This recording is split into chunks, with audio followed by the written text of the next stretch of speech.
Welcome to episode 2 of the Not Lucky podcast. I sat down with my buddy Ariel and we talked about his, 6 combat deployments. Absolutely insane. This guy's got all kinds of cool stories. His last one, though, is the withdrawal from Kabul.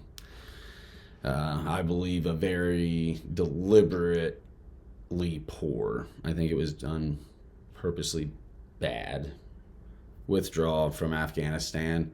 Some heavier stuff gets talked about. It's not for younger audiences probably.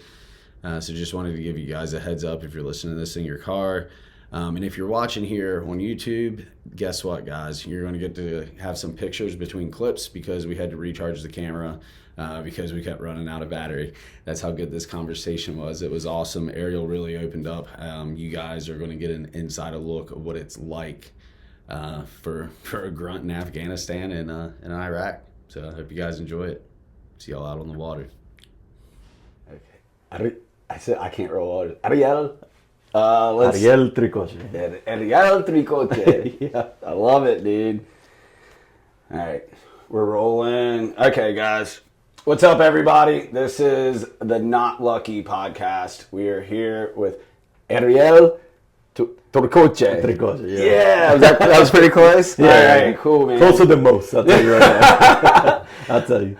So, withdrawal from Afghanistan. If you're a veteran, man, you might want to check if you have a soul if it didn't have an effect on you in some way, shape, or form. When I was first seeing it go down on the square box that I can't stand, the old television, I thought it didn't have an effect on me. And then very quickly, I learned that it did. It had a very detrimental effect. Spent a lot of time over there. It was really weird. The way we did it, the way we left everything there, which I think was just to arm our enemies like our government does. And then knowing that the women and kids were going to be back in the worst situation ever. So we're about to get into some really, really interesting stuff here. We talked a little bit before we got on camera, and you just told me one tiny thing, and I was like, wow, yeah, okay, let's do this. First of all, you corrected me. We called it when I was there, and it was a lot smaller, you told me. We called it Kia. The last time I was there was 2014. I was there working with the 1208 program that I worked for a few years.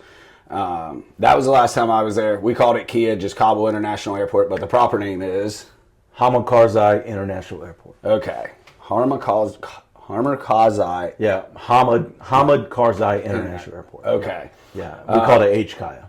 So HKIA, tell us a little bit about your background. So I joined the military, U.S. Army Infantry in 2004. Pretty much been in there ever since. Been doing it for about 20 years now. Getting ready to retire at the end of this year, which is a new exciting chapter in my life and my family's life. So looking forward to see what comes up with that. But I spent my entire life in the infantry, and unfortunately I was one of those that fed into the theory of like, oh, you need to have the full spectrum of the infantry, which I think, I'm not sure, but I think they're changing it now. But you know how like, oh, you should be light, you should be airborne, you should be striker, you should be heavy. So I was all those things. Yeah. You wore all the hats. I was all that. Yes. So I was, I was a paratrooper, 82nd, and that's where most of my deployments came from. How many deployments did you have total? I have 6 total. Holy cow! Combat deployments. Yeah. And those are all 12-month, right? No. So they were about 9 months. Okay. I had still one 12-month with here at 3rd ID. With 369. Okay, so yeah. And that's a lot of people that watch us are accustomed to hearing like more about, because I did one deployment with Striker Unit and the rest with the Ranger, and our deployments are not that long. So 9 months is a long time. You're like 2.5 Ranger deployments to one. That's what I tell people when they hear like we've got 6 deployments, and I'm like, well, yeah, I do. I've got one 15-month or one surge deployment, but the other 4 were, a little bit shorter. Yeah, no, for So sure. yours were 9 months, one was 12 months. all 9 months. One was 12 months. And yes. you most with the 82nd. Most of them, 3 of them were with the 82nd, one with 4th ID, and then one with 10th Mountain. Okay. Wow. And 3rd ID as well. So in what year was your first deployment? My first deployment was in 2005. And all to Afghanistan? Yeah, my first one was to Afghanistan, yes. Okay. Yep. It was it was with 82nd, and I was in 1325. And I was HAC, and I was a sniper. We built this fob, and I shit you not, we built it from the ground up. Oh, shit. Like, we went out in the middle of some damn valley somewhere, and we just built it. And we called it Fob Falcon, because our brigade was the Falcons. We were the Red Falcons. So we called it Fob Falcon, and we built it, and we had Guam National Guard that they were there building the towers, filling the HESCOs, and doing all that. Oh, wow. But, it's crazy because it's, it was a shitty detail. But we had to put, all the sector stakes for the C-wire and all the levels of security. Filling the HESCOs, we didn't get a backhoe until, maybe a couple months in. How are you filling them? By hand. No! Yeah, we're just filling them, yeah. Guys, Filling a the HESCOs. HESCO is this basically giant ass basket. Yeah, pretty much, yeah. Imagine a giant, huge burlap basket, bigger than I'm doing now, with basically like chain linked chicken wire almost around it. Yep. So that's filling it with shovels. Was it? Did they at least give you shovels, or they make you use e-tools? Oh, we had shovels. Okay. But I mean, sitting in high cotton then. Yeah, some people had e-tools just because it was like, all right, there's not enough shovels to go around. So we gotta do what we gotta do. Yeah. But this is our security, so we're gonna. It's You're not gonna let it hold you back. Correct. Yeah, you're gonna build it with your hand. It was awful, but yeah, do you want to sleep good at night or do you want to die? Yeah. Do you want a V-bed to come in here? Yeah. So we filled that up, and then just real quick, one little anecdote here. Yeah. There was I was on tower guard, and it was a HESCO built tower guard. So you got the HESCOs; it's open on the top. Mm-hmm. They put a piece of plywood, and then they put a 4x4 to hold up the sandbags and everything on the top. So all the sandbags, it's a lot of weight. Yeah, a lot of weight. So I'm in the tower, and I start hearing some cracking. And I turn around, and what I notice is the 4x4 is literally, from the weight of all the protection on the top, is literally pushing the 4x4 into the HESCO in the sand through the plywood. And I see it, and immediately I walk outside, and then it just crashes the whole tower all the way down. And I'm scared, not because the tower crashed, but because I left my weapon in there, and now I don't know where it's at. Oh shit! So to me at that moment, I didn't even realize there's no danger. You gotta get your jacket. I was like, fuck, man, I'm gonna get screwed up. I'm gonna get smoked. Where's my gun? Where's my rifle? But it just crashed all the way down. Yeah. And they come back and they fix it up. They fixed it, but I was just like, it's kind of weird. I don't like that. Yeah. Definitely meant to be here, because you wouldn't be here if you would have been. Yeah, no, it definitely would have crumbled down on top of me. Holy cow, dude! Thank God you didn't have iPod or something in it. No. Well, we didn't even have any of that back then. No, what was this? It was like a, what do you call it? The first version, it was iTouch. I don't even remember. iPod? Yeah, iPod. Yeah. Okay, yeah. Yeah, I didn't have that. Well, I still had that, the flip phones. Yeah, I had the MP3 player. I had an MP3 player, and then somebody sent me an actual iPod that played music that had the little dial on it that you'd switch, and before the touchscreens, it was. Yeah, I actually got one when I went home on R&R, and I was like, I'm gonna get one. Yeah. But no, I had the flip phone, and even on that first one, I didn't have my phone. I had, it was all landline. I called home on collect. Wow. Dude. I don't know how many people still do that. But, No, I bet you there's some people are going to watch this and don't know what that is. Yeah. Unless they've been to jail.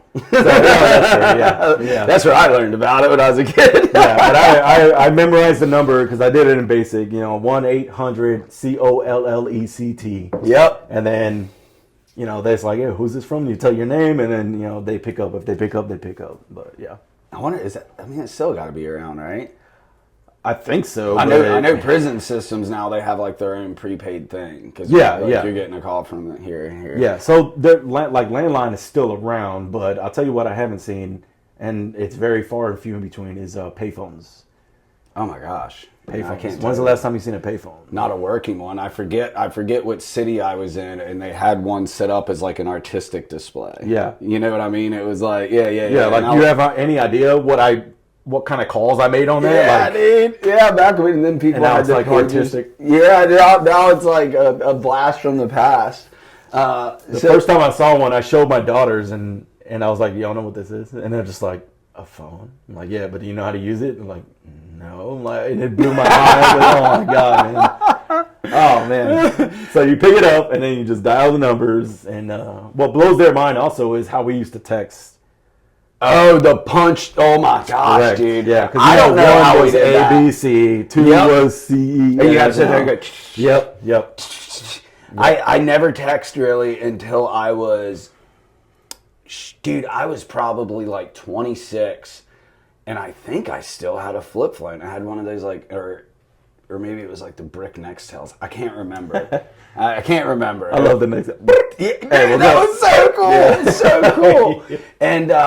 And I was dating this girl who was like 21, and I was like 25, 26, and she would be like, oh, you got to text me, and she had to like show me how to do it.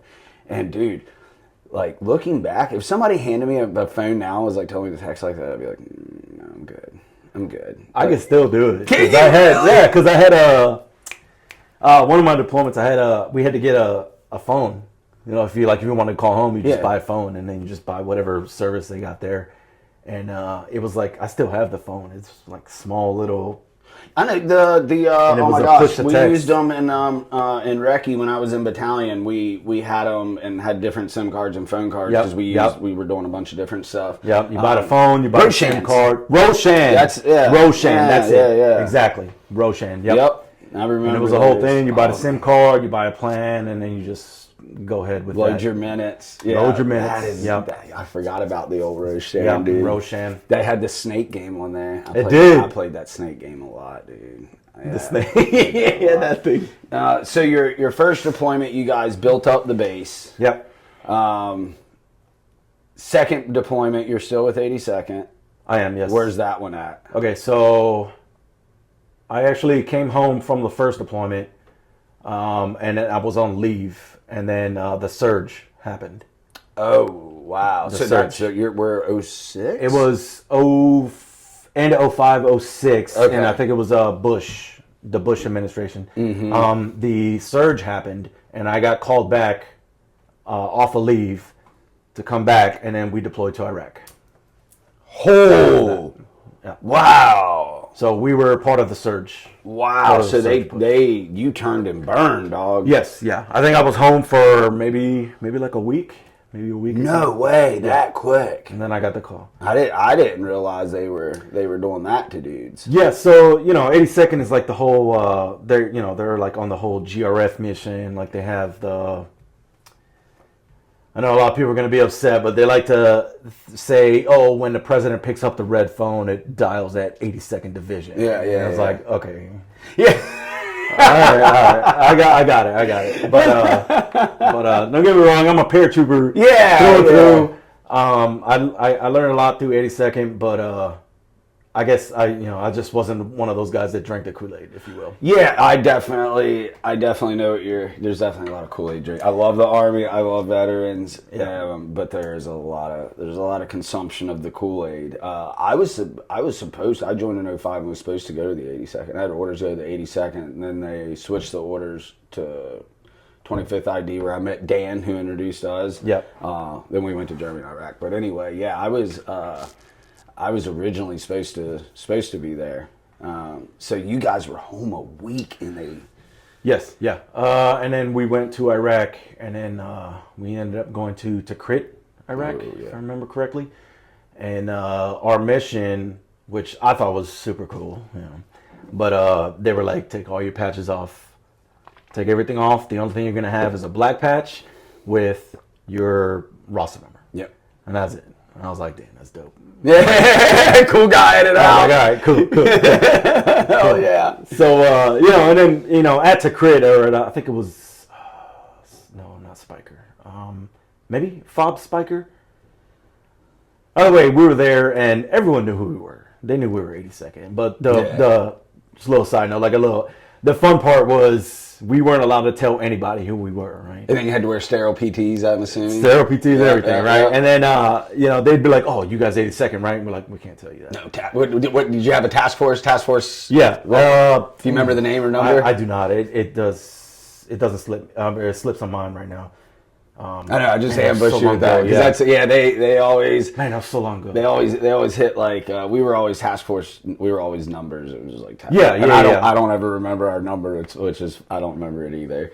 So you guys were part of like were you guys patrolling, doing raids? So our mission set was to pretty much get a call and then HVT recovery. So wow, high value okay. target recovery. So we had these LMTVs that were outfitted with, we had 50 cals on them, and then they were outfitted with bulletproof just on the side. No canvas, no cover.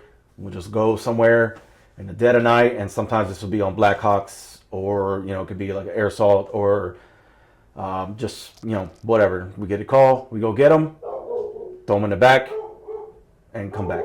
That's it. Really? That's it. Yeah, that's all we did. Dude, that's pretty cool, man. That's all. So you didn't have to do daytime patrols and...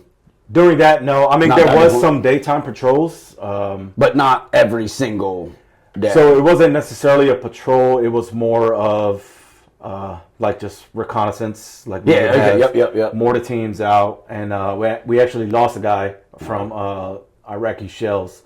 They were mortaring their position, and we lost a dude. But yeah.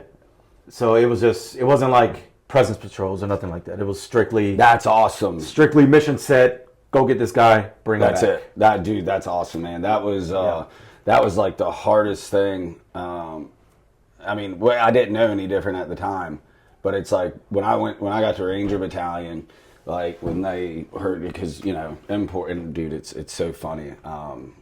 So they call it imports, right? When you go from conventional to Ranger, and you didn't go straight Ranger, so you're an import. And it's so funny because I came to hate other imports because a lot of the issues were, which I had a cheat code. I had a great commander who was an enlisted Ranger and who kind of guided me there. And he was like, dude, it's simple. Just forget everything you learned here. He said, don't forget everything you learned here.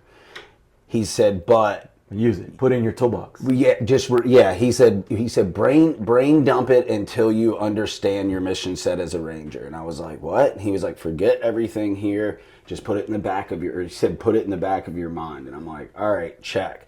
Well, a lot of the guys, they get there and they'd be learning something in the Ranger world, and they'd be like, well, at my old unit, we do it like this. And like, dude, you don't want to hear that in any unit. Like, if you go from 82nd to 101st and you're learning an SOP, you don't want to... That's a whole other thing, though. Yeah. 82nd to 101st, so like, bro, that's...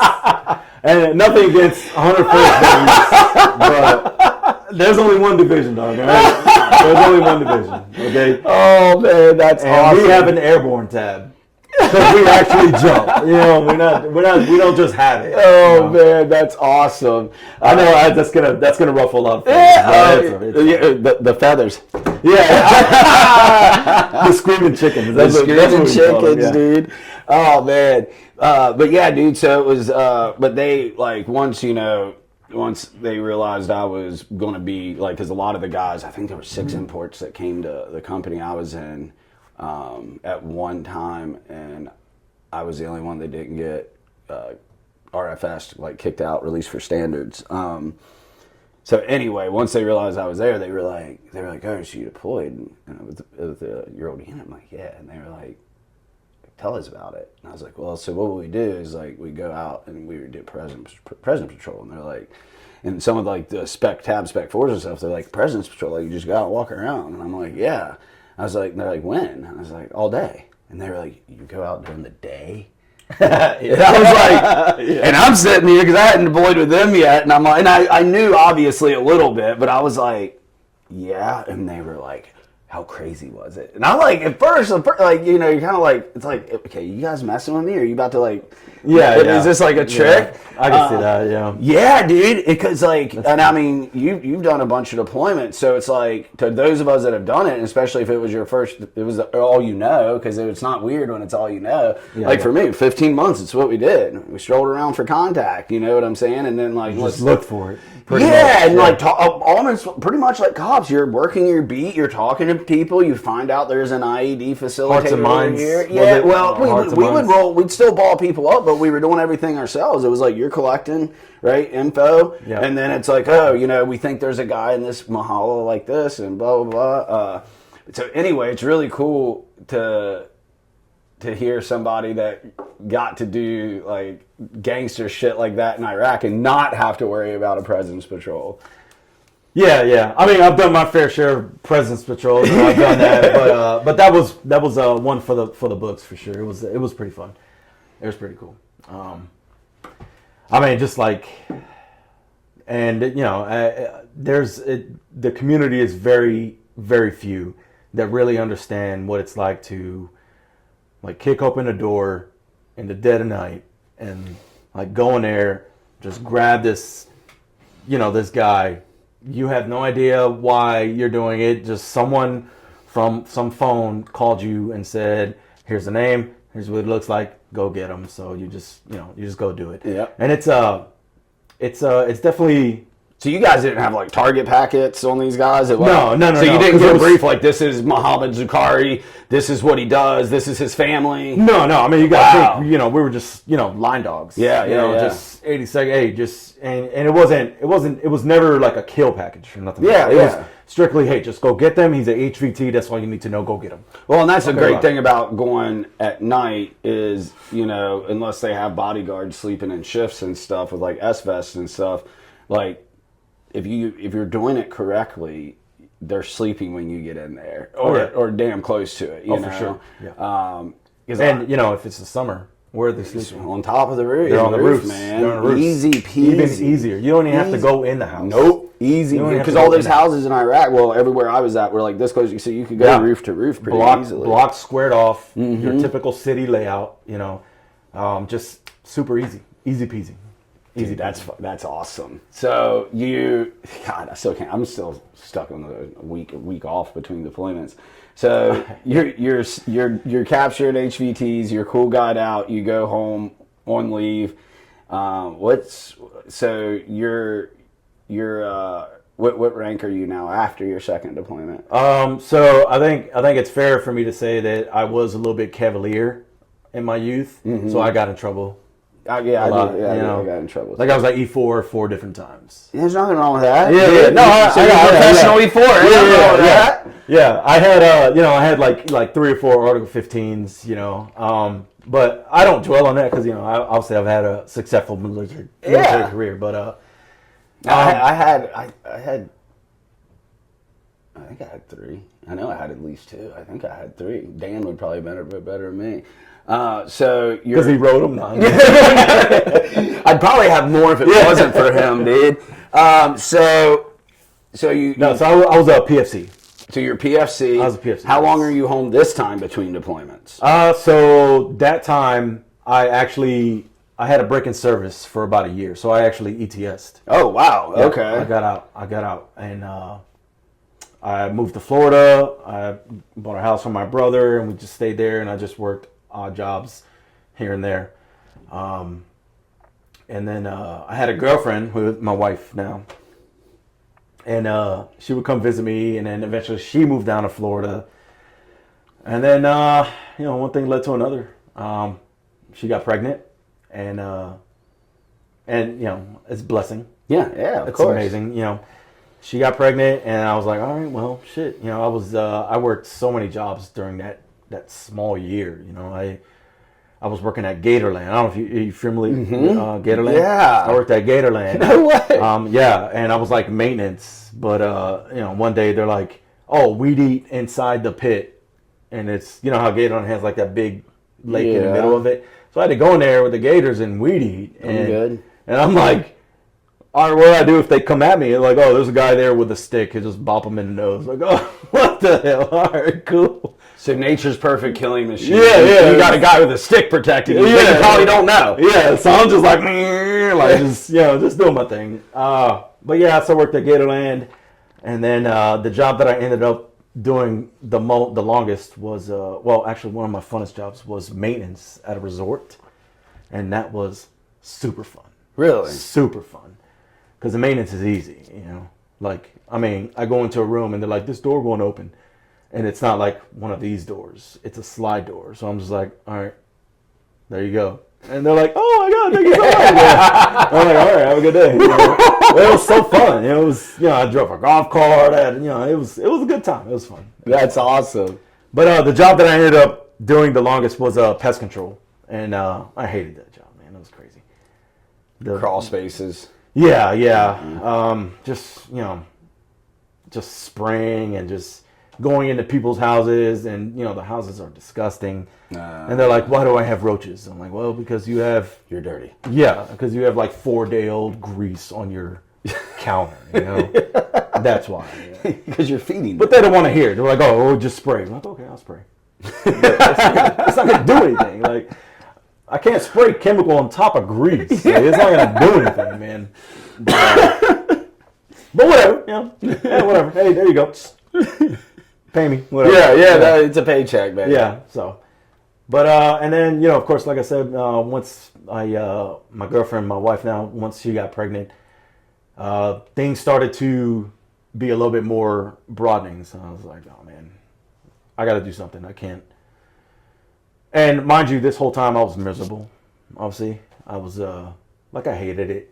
There was aspects of some jobs that I did love, of course. You probably didn't have the same sense of purpose as I did you not had in the Army. I did not. Especially deploying, man. It's like a whole different ball game. I did not, and not even purpose, but just the same sense of like camaraderie and like. And your identity. And like bullshit. You're a soldier. Yeah, dude. You're a soldier. You're used to this brotherhood. You have a purpose. Yeah. And it's, I was a paratrooper. I was like, exactly. 82nd. Yeah. I went to Afghanistan and Iraq. Like no one can say that. And I come out, and I guess, and I know a lot of people struggle with this, but when you come out, you have this high sense of, I did this that no one else did. And but what you don't realize is, no one gives a shit. Bingo. No one gives a shit. Nobody cares, man. Nobody cares. They might care at the moment.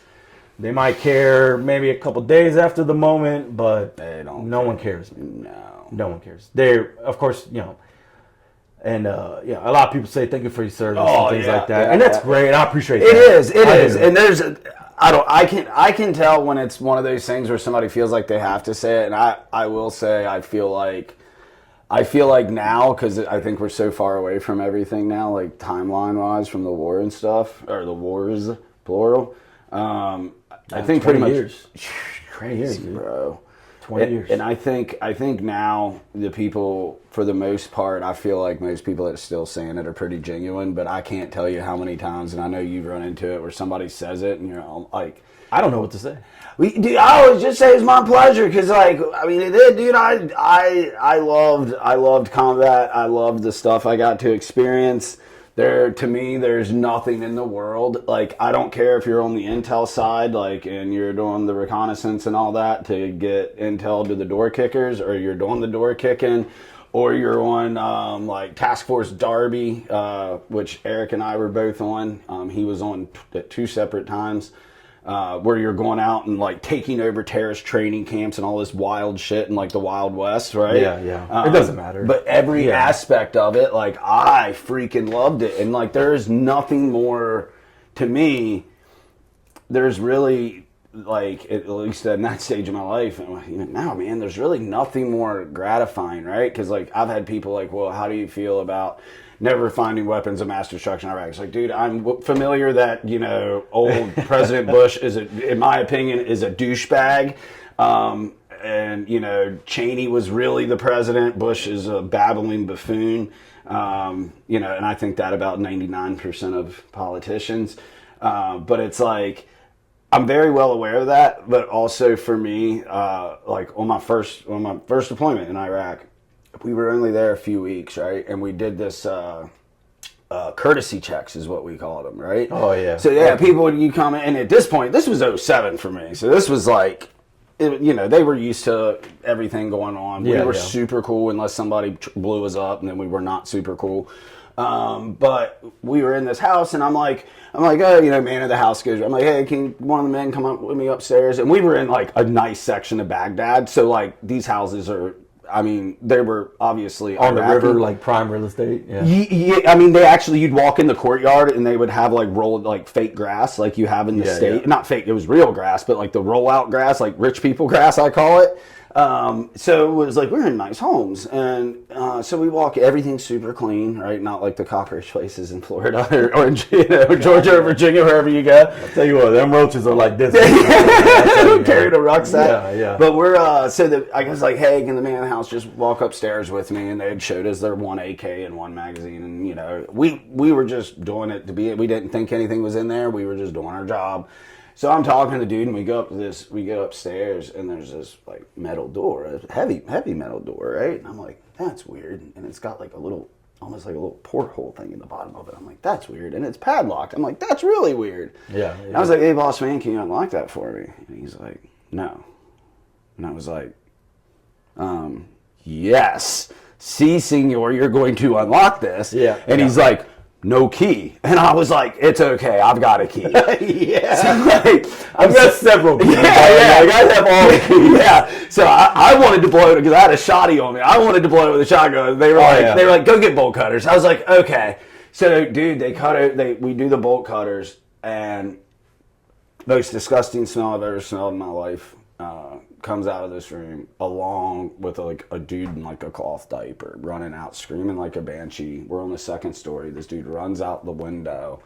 I'm all like, got a guy right. Like, dude, I'm like 3 weeks into my Is he a squirter? Who knows? Yeah, I don't, dude. And like, I was so intense when I first got there. Like, I had a squad leader, Jared Biaggi, but my squad leader like pulled me aside. He was like, one, he's like, you don't need to be this intense with everybody. Like, not everybody's a bad guy. He's like, two, what you're doing is not sustainable for 15 months. He's like, you'll go insane. Yeah. And I was like, oh, dude, I was going over and I didn't know any better, right? I needed taught. So I don't know what's going on. No, that's those kind of people are the people that are lacking nowadays. Yes. We need more people like that guy. Oh, dude, he like just retired recently. He was he went Green Beret when I went Ranger from our unit.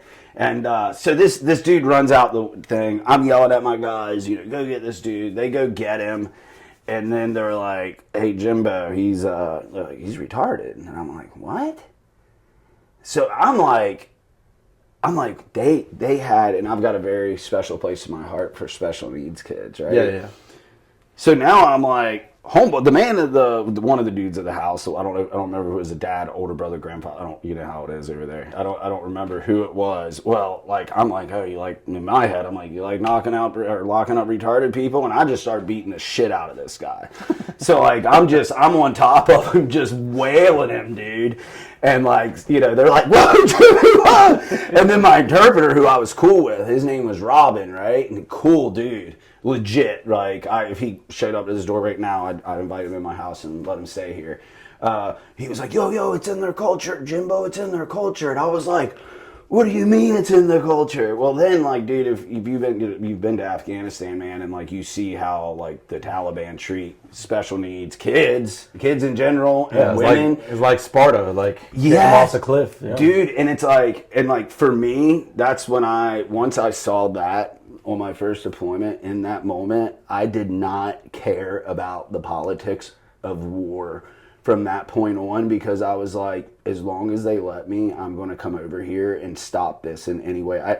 I knew I wasn't going to change it, or we weren't going to change the culture, and I definitely knew I wasn't going to do it. Yeah. But I was like, if we can kill or capture 5 more of these dudes, that's a win. Like, just because those people that they're hurting and that they're treating like shit, not even like fellow humans, like give them, they get that big of a shot if you just eliminate that. So anyway, that was... I mean, if you look at Afghanistan, they have been...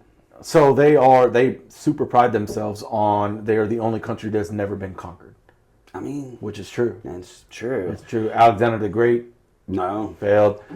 Genghis Khan. Nope. I was getting ready to say. Romans. Any empire that came through Russia has never conquered.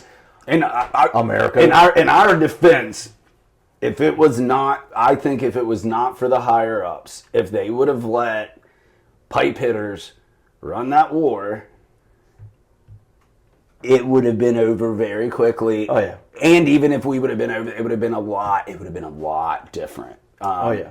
Because it's like it. Yeah. Think of all the other outside stuff that's coming. Politics, money, how it's perceived. Yeah. Money, obviously. Yeah, when you start... And to me, I don't think money had really a lot to do with it. Well, Halliburton got the contract for everything, and it was no bid. And then Dick Cheney ended up being like vice president or president of Halliburton after he got them in. Yeah, well, he's setting himself up. He is, yeah, dude. Those anyway. That's I'm going to go down a bad rabbit hole, and then we're going to start talking about like opium trade, and then I'm going to go back to the DARE program from the Reagans and talk about how much they suck. Bill Clinton, he sucks. They all suck.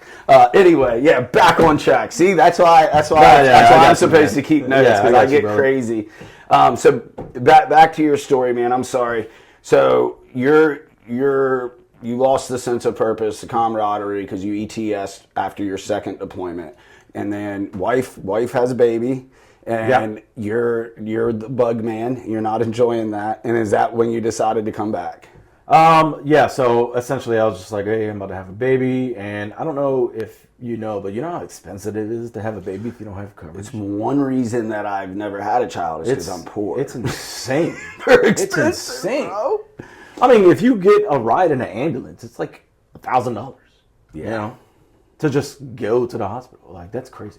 But that being said, so at that point, I kind of took a look at myself and was like, you know, I'm not... Obviously, what I'm doing is not sustainable. And it was like a mom and pop business. It wasn't like a big pest control. It was called Protex Pest Prevention. And the guy who owned it was a insane racist. Like... What, white guy? Yeah. Oh, yeah. Okay. Super just to kind of sidetrack, I'll just give you an idea. Yeah. I came into work one day and he hired me on as like the desk guy, you know, to do the admin stuff and do all the bills and stuff. And I'm all right, cool. Which of course I fucking hated. Yeah. Obviously, but paychecks. Yeah, you got to get paid. And I walk in one day and it was the day was Martin Luther King Day, and I walk in and he's like, "Morning, happy good day." That's what he said to me. What he said to me, and I was like, "How old is this guy?" He's like late 60s, maybe pushing 70s. And this was 20 years older. ago. Yeah. So that's not an excuse at all. It's just, no, I don't know. As soon as you said that, I was like, "Yeah, that guy's old as shit, man." Yeah. And he said that to me, and you know me, I'm Puerto Rican. Yeah, I'm not a white guy. I'm just like, "All right, good morning, Mr. Doyle," and I just walk in the back. You know, like what else am I gonna do? Yeah, that's weird. But that was my experience, you know, and I was just like, all right, this is. So from then on, I was like, okay, that's it. I'm just gonna re-enlist. I'm gonna go back. Yeah, dude. And I went back in, and I went back in right at the right time because they were just at the point where they were gonna stop letting prior service come in for some odd reason. That is weird. So what year is this? This is 2008, 2009. Okay. Like Cool. So for some reason, they were like, we're not accepting prior service dudes anymore. So we're gonna take you though, but you'll be like one of the last ones. This is what they told me. And I'm like, whatever, man. I don't care. I just need to go in. And I go in there and I'm like, hey, I don't want to change my MOS. I don't want to change shit. I'm prior service. You know, I need to come back in. Send me the MEPS ASAP. Next bus. And I'll tell you, man, I've only gotten in the Army twice. That second time, like that. Really? They pushed it. I mean, well, there was another surge in 09. Yeah. Yeah. Yep. I was on that one. They pushed me, man. I'll tell you, it was fast. Now, did you have to go through basic again? I did not because I met the cutoff. Because if you're out for so long, then that's when you have to go back. Oh, right. So I met the cutoff, so I didn't have to go back to basic or AIT. You so had to get back into shape. Yeah, pretty much. Yeah.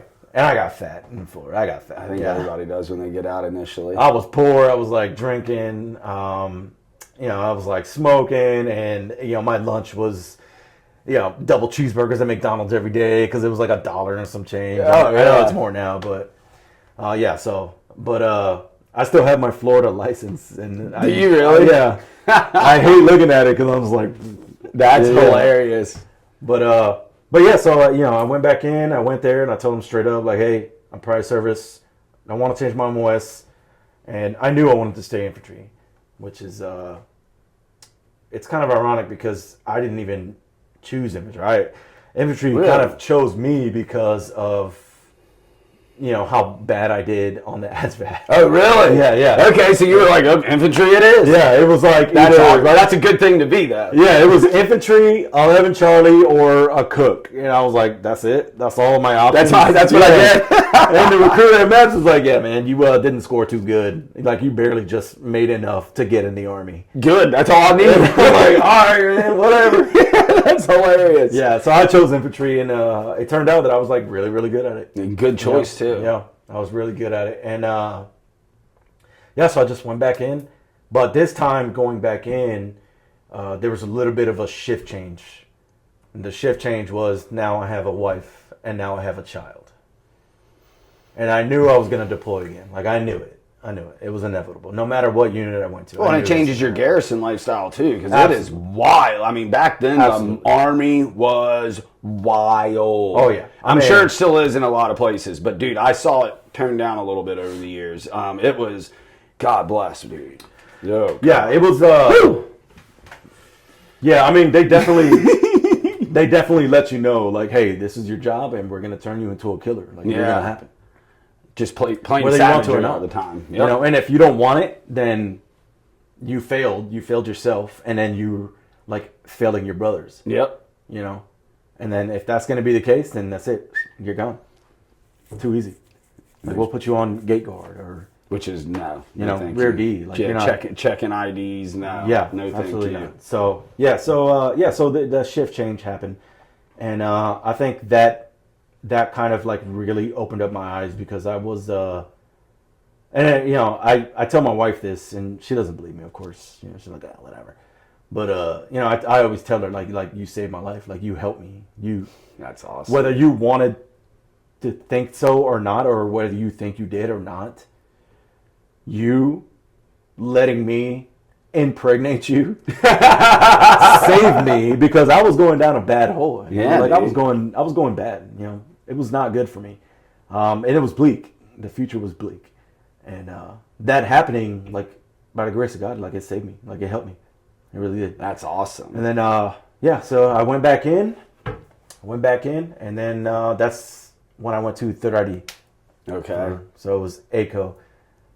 They kind of switched it around now. And because back then it was ACO and BCO were the infantry companies with Bradleys, and then CCO and DCOs were tanks. So you were Bradley. I was a Bradley.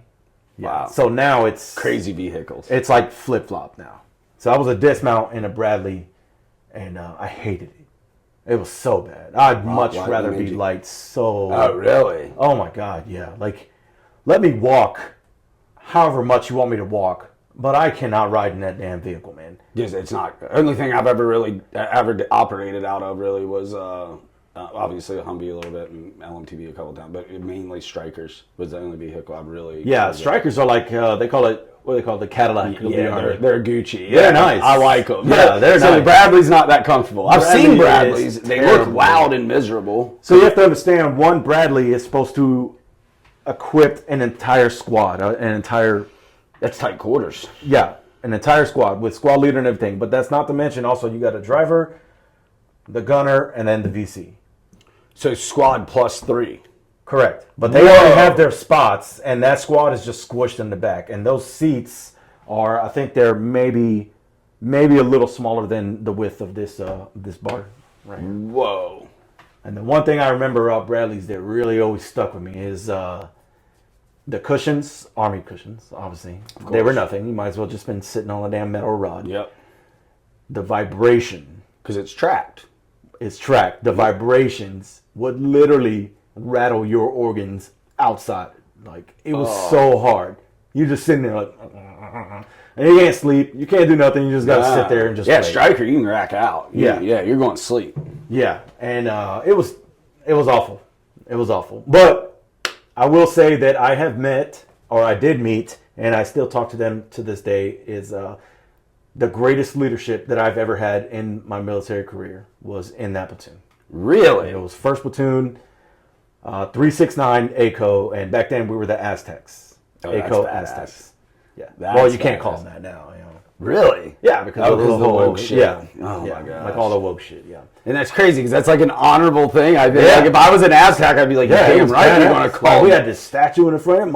Yeah. Really? Like, it was badass. I was like, hell yeah. Man. I wonder what happened to that statue. I have no idea. If I could, I would have took that shit. I'll tell you right now. Just find out where it's at. Dang it. I want to. Yeah. But yeah, my platoon sergeant and my PO, they were great. They're great. Sergeant First Class Paul Martinez, and then First Lieutenant Ryan Alexander, who's Lieutenant Colonel now. Oh, nice. Yeah, and then Martinez, he retired. He's staying up in Texas right now. And I actually just was this in Afghanistan or Iraq? This was Iraq. To Crit. To Crit, yes. Okay, that deployment was, actually, no, not to Crit, Spiker. Oh, Spiker, that's right. Okay, to Crit was second, so you're Spiker now. Holy shit. Yeah, so now this was the 12-month deployment. Okay, so this was your longest. Yes, and it was the only deployment I ever had where I was able to go home on an R&R. Really? Yeah. I didn't think about that. So the 9 month is before 9 months is no R&R. Shit. You go 12 months and up, you have to get a R&R. Wow. And they charge you leave. So I know. Like when I found that out, I was like, "When is this?" Yeah, they fucking charge you leave, man. I get it in garrison, but overseas, like, really, bro? Yeah. Really, bro? And it's like 2-3 days of just travel. Yeah. Yes. Yeah, people don't realize that. And those 2-3 days, you're getting charged. You're getting charged, which is ridiculous. insane. They actually hooked us up because I was 10 months into my 15-month deployment before I went on leave. I was a team leader. I was unmarried, no kids. Everybody else in the squad had minimum a serious girlfriend and a kid. So like they took all the slots, and I lucked out though because when I was leaving, a guy, a really cool dude, pulled a couple of us aside, and he was like, if I'm remembering correctly, they was like, do not get this paper signed when they tell you to get it signed. It was like a leave form. They were like, wait until you get here, and he was like, they can't do anything, and I was like, oh really? Yeah. So I cheated on that just because I tell you he squared me away. That's kind of back to what we were talking about when people said thank you for your service. I think that was really truly the only time when people actually cared of what we did was back then, because I had kind of the same experience on my way home. I was boarding the flight, and the flight attendant was like, "Can you please just step aside?" And I was like, "Okay, all right, whatever." I step aside, and she lets everyone else on. And then she's like, "Oh, no, it turns out that our flight is full, so we'll get you on tomorrow morning. Is that okay with you?" And I'm like, "An extra day?" "Yes, I'm okay with that." Wow. Yeah. And it's like little things like that, you know? And I was like, "Okay, thank you very much. I'll see you tomorrow." And I went home, and I called my wife, and, she picked me up. It was Fayetteville Airport. Wow. That is awesome. Yeah, so that's what I'm saying. Like, I think back then was really, to me, like I feel like people now just say that to because they feel like they have to, maybe, or maybe it's like they feel like they're obligated in some way, shape, or form. But I think that back then was generally the genuine. Well, and it was for a long time. It was all that. Not wanting to say it one, but it was the majority of that 24-hour news cycle was what was going on over there, and like, oh, we lost this many guys, and this happened, and this happened, and this happened. People I think got desensitized to it, and then sadly, we're kind of victims of the political game in some ways, man. I think people associate us with certain things, and maybe you go into it knowing that. I mean, you have to. Yeah, dude. You kind of have to. Yeah. I mean, if you go in young like we did or whatever, that naiveness might be there. Oh But- yeah, dude! I joined the Army because I was on an acid trip and had an experience and like literally was like still tripping balls going on the recruiting. Yeah, dude. Yeah, I joined the Army because I failed a drug test, you know, and I just bought a car and I was like, shit, I got fired. How am I going to pay for this car? I'm going to join the Army. You know, I had no care in the world. I knew there was a war going on, but I'm just like, I don't care. You know, I wanted whatever. to go. I was like, I need to go see what this war because I thought I was anti-war, and I was like, I was on acid and was like, basically, it was like, oh man, I just had this like God moment, and it was like we were all talking about how bad the war was. Like somebody, I'm pretty sure it was an accident, turned on the news, and we had lost a buddy, small town, blah blah blah, and it's like voice in my head was like that square box is full of lies. Like y'all are a bunch of dumb kids. Like you need to go see what this is like. And I was in a recruiting station. I was like, they were like, Jimmy, what the hell are you doing here, small town? Yeah, and I was like, I want to go Iraq. And he's like, what? You know, I'm in there like cut off shorts, no shoes, no shirt, straw hat, eyebrow ring, right? So anyway, yeah. So you, God bless. So the Bradley deployment though. So on that, were you doing presence patrols, raids? So that deployment was strictly just like, hey, we're going to show the populace that you're here and there's a force here. So it was Show force. Okay. presence patrols, checking houses, just whatever. And the first 6 months of that deployment, my platoon was actually stationed in, it was called Old Mod. Yes! What was it called? I've been to Old Mod. And it was on an Iraqi base. Yes. And then we had the barracks where it was just like pure plywood. It's like any kind of spark would burn this place down. Yeah, we didn't stay there. We got, I think was it in out at Mozores that when we got hit by an IED, we went in there and they did the stupid concussion checks. Oh, yeah. Yeah, that's what we were there. Yeah, that's what we were there for. We didn't have the concussion checks back then. I mean, it would be like, what day of the week is it? And half the time you didn't know what day of the week it was anyway. And they're like, what month is it? And you're like, it's February, bro. And yeah. Like, okay, you're good. Yeah. Roger. Now it's like a whole protocol. Like you have to, they literally tell you to go, good. well, at least what happened to me was they told me to go back to my barracks, lay down, you're not going on any missions, and then for 24 hours, you need to try to not think. Basically, they want you to just turn your mind off so your brain can heal. This is after getting blown up? Yeah, after ID. And it's like, all right, how am I supposed to not think? Like, I get it. I Somebody understand. just tried to kill me with a bomb. Yeah. So I'm like, okay. Okay, so it was it was a few of us because it was in AMRAP. It was a deployment later on, but it was a few of us there. So I'm like, all right. So now, not only do you want me to not think, but now you got me in here with a bunch of my fucking buddies. You know we're gonna bullshit. You know we're gonna fucking fuck off. So, And they don't give you coaching on not thinking and clearing your mind. Yeah, no breath work. Nothing. Yeah. No hippie shit that actually a lot of hippie shit. You know, I'm into my hippie shit. Nothing. They told you That's insane. try to get as much rest as you can and try to not think and not use your brain. That's what they said. So you know what we did? Me and my buddies, we watched the movie Wolf of Wall Street. Yeah, we're just sitting there like, going nuts. Of course, our brains are going nuts. Of course, but we were all okay. But yeah, so that's like I don't know if it's changed now, but that was the protocol when it happened to me. Wow. So, yeah. But yeah, like if any of the movies you could not or probably should not watch, Wolf of Wall Street. Wolf of Wall Street was not the one you should not be turn it off watching. your brain too. Yeah, I mean Margaret Robbie was just like, God damn. Oh man. So so Old Mod. Yeah, so we were there for 6 months, and then out of there, which I thought Old Mod was cool, man. Like I had my own room. Oh, that's true. Like we had all of us had our own rooms, and then it wasn't like a set schedule. It just hey, we got to do a patrol. Let's go, and we just go out in the middle of Baghdad and just go and just like patrol around. And then that's when I got introduced to the packs of dogs in Baghdad. Oh, yes. And I gotta tell you, man. The enemy was there, but I was more scared of those fucking dogs. They're terrifying.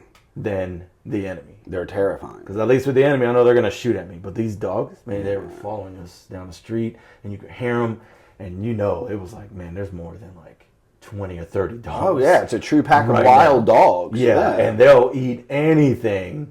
And the last thing I want is to get eaten by a fucking dog Dude, in the middle of downtown Baghdad. You know, like, no, man. I'm not going out like this. No. That was a assault gunner, so I was like, hey, I swear to God, I will know all of I'm going to do a burst at one of these dogs. I swear I will. I'm not even bullshitting. Yeah. So that was our mission set, and it was just like super just visualness. We never had, it was more of a policing force, if you will. We'd get a call, there was like a gunfight or something at this gas station, this and that, and we'd have to go out there and check it out or whatever. We got in this firefight one time, and it was security guards at this gas station. Because, they got guards that guard the gas. They got AKs and shit. And they start shooting at us because they didn't know who we are, which I don't know how that happens because we got these giant Humvees. Yeah, that's weird. Yeah, and I'm a 50 cal gunner. Like, you're not gonna miss this, So they start shooting at us, and then we shoot back. No one gets hit. Nothing happens. The firefight stops. We find out who they are. But the really crappy part was they wanted us to pay for the bullets that they shot at us. So, back then everything was like money. Yeah. Oh, yeah. They gave money for everything, right? Yeah. And the populace learned that, and they got that. Yep. So now they're asking for money for everything. I mean, so they shot at us. They wanted you to pay for their rounds. Yeah. They shot at us, so they wanted us to pay them for the rounds they shot at us with. And we're just like, nah, dog. Like, fuck off. What? Yeah, bro. Like, how about I break your sternum with my muzzle and we call it even? Yeah. I was like, bro, no, man. Nah. Of course, I was a PFC at the time. I'm just like a 50 cal gunner. Like, I can't believe this is happening. Whatever, dude. It's such it's such a weird place, man. Like, I don't think like weird culture in Afghanistan is like even more like dinosaur age weird shit. I don't think people understand that. And then you have the government throwing, and I always say, like, I'm not a... Man, they threw cash at everything. Dude, and I'm definitely not a fan of CIA, but, like, that's what they do. It's like people will be like, oh, I know so-and-so was with CIA. I'm like, cool, man, he arms the enemy and fights wars with bags of money. That's tough. Yeah, cool, pretty much. Cool. He buys the most effective gun. Yeah, dude, and then they, blow all this money. You go, dude. I remember in Kabul, we would go to the embassy because we were doing. Well, it was when I was doing the recce stuff, so sometimes we'd have to do crosswork with agency and whatnot. And did you see the embassy? What, in Kabul? It's like a 5-star resort. Yes, that's what Yes, it was. I was infuriated. We pulled up. There's a red carpet going up the marble steps. Oh yeah. Their chow hall had a wait staff. Oh yeah, a wait staff, black pants, white button downs, standing on the side like this, and I'm like, you finish your plate. Yep, you finish a plate, and they come up and take your plate and ask if you want dessert. I'm like, dog, we're at war. Like, I'm cool with having a little bit of a Gucci lifestyle when I can, because trust me, we did.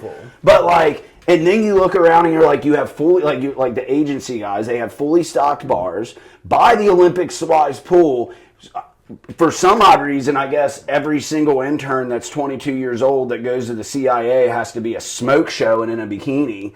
Like, I'm like, what is going on? And why are these guys getting all of this money? Like, oh my gosh. And then like in the middle of Kabul. Like, yes, just this oasis. It was insane. That was one thing that blew my mind when I saw. I was like, oh my god. Oh, you've got to be kidding. The one, have you ever heard of RRC? It's like Regimental Reconnaissance. It's like, okay, so like the program I worked with was those guys ran the program, and like the one dude we went there and he was like, oh, you're gonna hate this, and I was like, what? He's like, well, you're gonna love it, but you're really gonna hate it. It's gonna piss you off.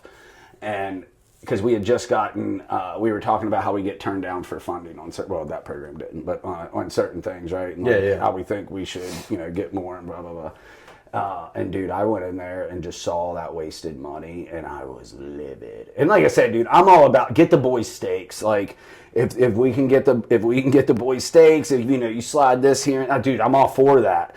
These aren't the boys. These are freaking suits. Half of them really don't even need to be there. Fresh out of college interns. Fresh out of college, you're getting no life experience, and you're getting bunk intel. Now, there's certain sides of very, very, very tiny, tiny, tiny badass portion of the agency, but the majority of it, in my experience, was that right there. Was like. I mean, my last deployment in 14, I had to work with this one lady. She was like super unprofessional, and that's coming from me. She had a dude that she was getting bunk intel from, one of her, because they have sources, right? Yeah, a source like is what you pay. Yeah. So you're paying these guys. So my guys were the guys I used, they were operatives because they were Afghan soldiers, right? So they're operatives. They're voluntary. Well, they're getting paid, but it's their job. They're voluntarily doing this too. And they had to go through a selection course that we put on and all that. Her guy is Was that at Camp Scorpion? Yep. Yeah, that was I deployed to Camp Scorpion with 4th ID. Did you really? I did. What year? 2018, 19. Really? Yep. But that program is still running them? Were they in that little base in the corner of the little... what do they call them? ARU. Yeah. But we called them something else. The Katahas? Katehas. So we recruited from the Katahas. Yeah. And then I would have to sit down with the colonel and look. sergeant major. Yeah. Yep. I'd have to sit down with them, and like I had like their whole roster of like 800 or 1,000 dudes, whatever, and I would go through every single one of them and their scores and pull them out, and like ones I wanted, and then you'd go make drug deals and stuff. Like we gave the colonel one time like a brand new Toyota Corolla for his wife because that was like the Gucci car over there. Anyway. So I was with that program, and oh man, I completely lost it with that. Dude, no, you were saying this lady super unprofessional. Oh yeah, the CIA lady. So I was telling her, I was like, yo man, I was like, your guy is full of shit. Yeah. And well, she didn't want to hear that. No, and so we didn't like get into it because I was like, screw this, I'm just going to show her. So I hit up. I had a badass dude. His name, I wonder what happened to him. His name was Assad, great guy. We're obviously not going to say his full name. But he, great dude, straight gangster, patriot of Afghanistan, loved America. Like, he's an amazing dude. I miss him. But I hit up him and I'm like, yo, dog. I was like, here's this dude's number. This is what's going down. This is where the meet's at. Like, I need you to follow this guy. All right. So he follows Homeboy, and Homeboy gets money from CIA chick and literally goes straight to like the opium den. I was just like, Jesus cramming. So anyway, embassy, CIA wastes a lot of money. No offense to our veteran brothers that went to the agency for work, but there's a lot of wasted money there. I know it. Oh man. So anyway, so you did your Bradley deployment. You're still your 4th ID. No, third ID. Third ID, yeah. So I actually got to the point in my career where I knew I was going to deploy no matter what unit I went to. And I started feeling like, all right, if whatever company or whatever unit gets me, they're going to deploy. And I would tell my guys that. I'd be like, hey, you guys want to deploy? I'm here now, so we're going to deploy. And it would happen. Did you ever get tired of it? No, I didn't. Did you prefer being over there or in garrison because you have a family now? So that makes it. I'm imagining it makes it hard. Yes, so that definitely played a factor. But what actually started to scare me was that I did prefer to stay over there as opposed to being home because did it scare you in the moment? Were you like, this is messed up, or you were just like, this? No. In the moment, I was in the moment. Okay. When I was there, I was there. What scared me was when I was back home with my family, and then I'm watching TV and hearing all the jumbo or whatever, and what scared me was that I was like, man, I wish I was just like still back. Like, why did I have to come home? That scared me. That scared me. Because you have a wife and kid. Correct. Yes. And it scared me because, like, who says that? Who says that? And but like honestly.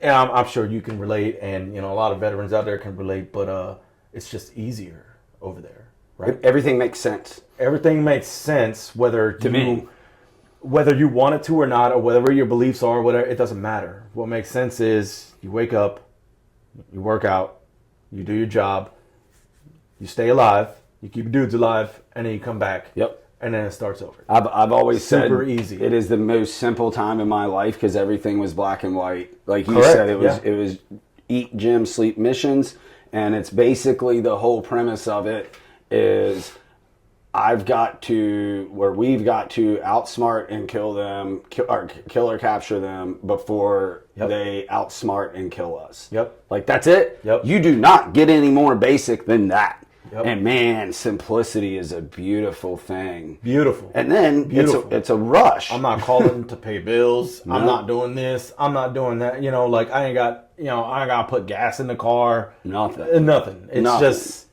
this is your job. This is what you're going to do. Now, what's funny is you take the majority of civilian, and this isn't a knock to people, it's just facts, and I think most people would agree with this.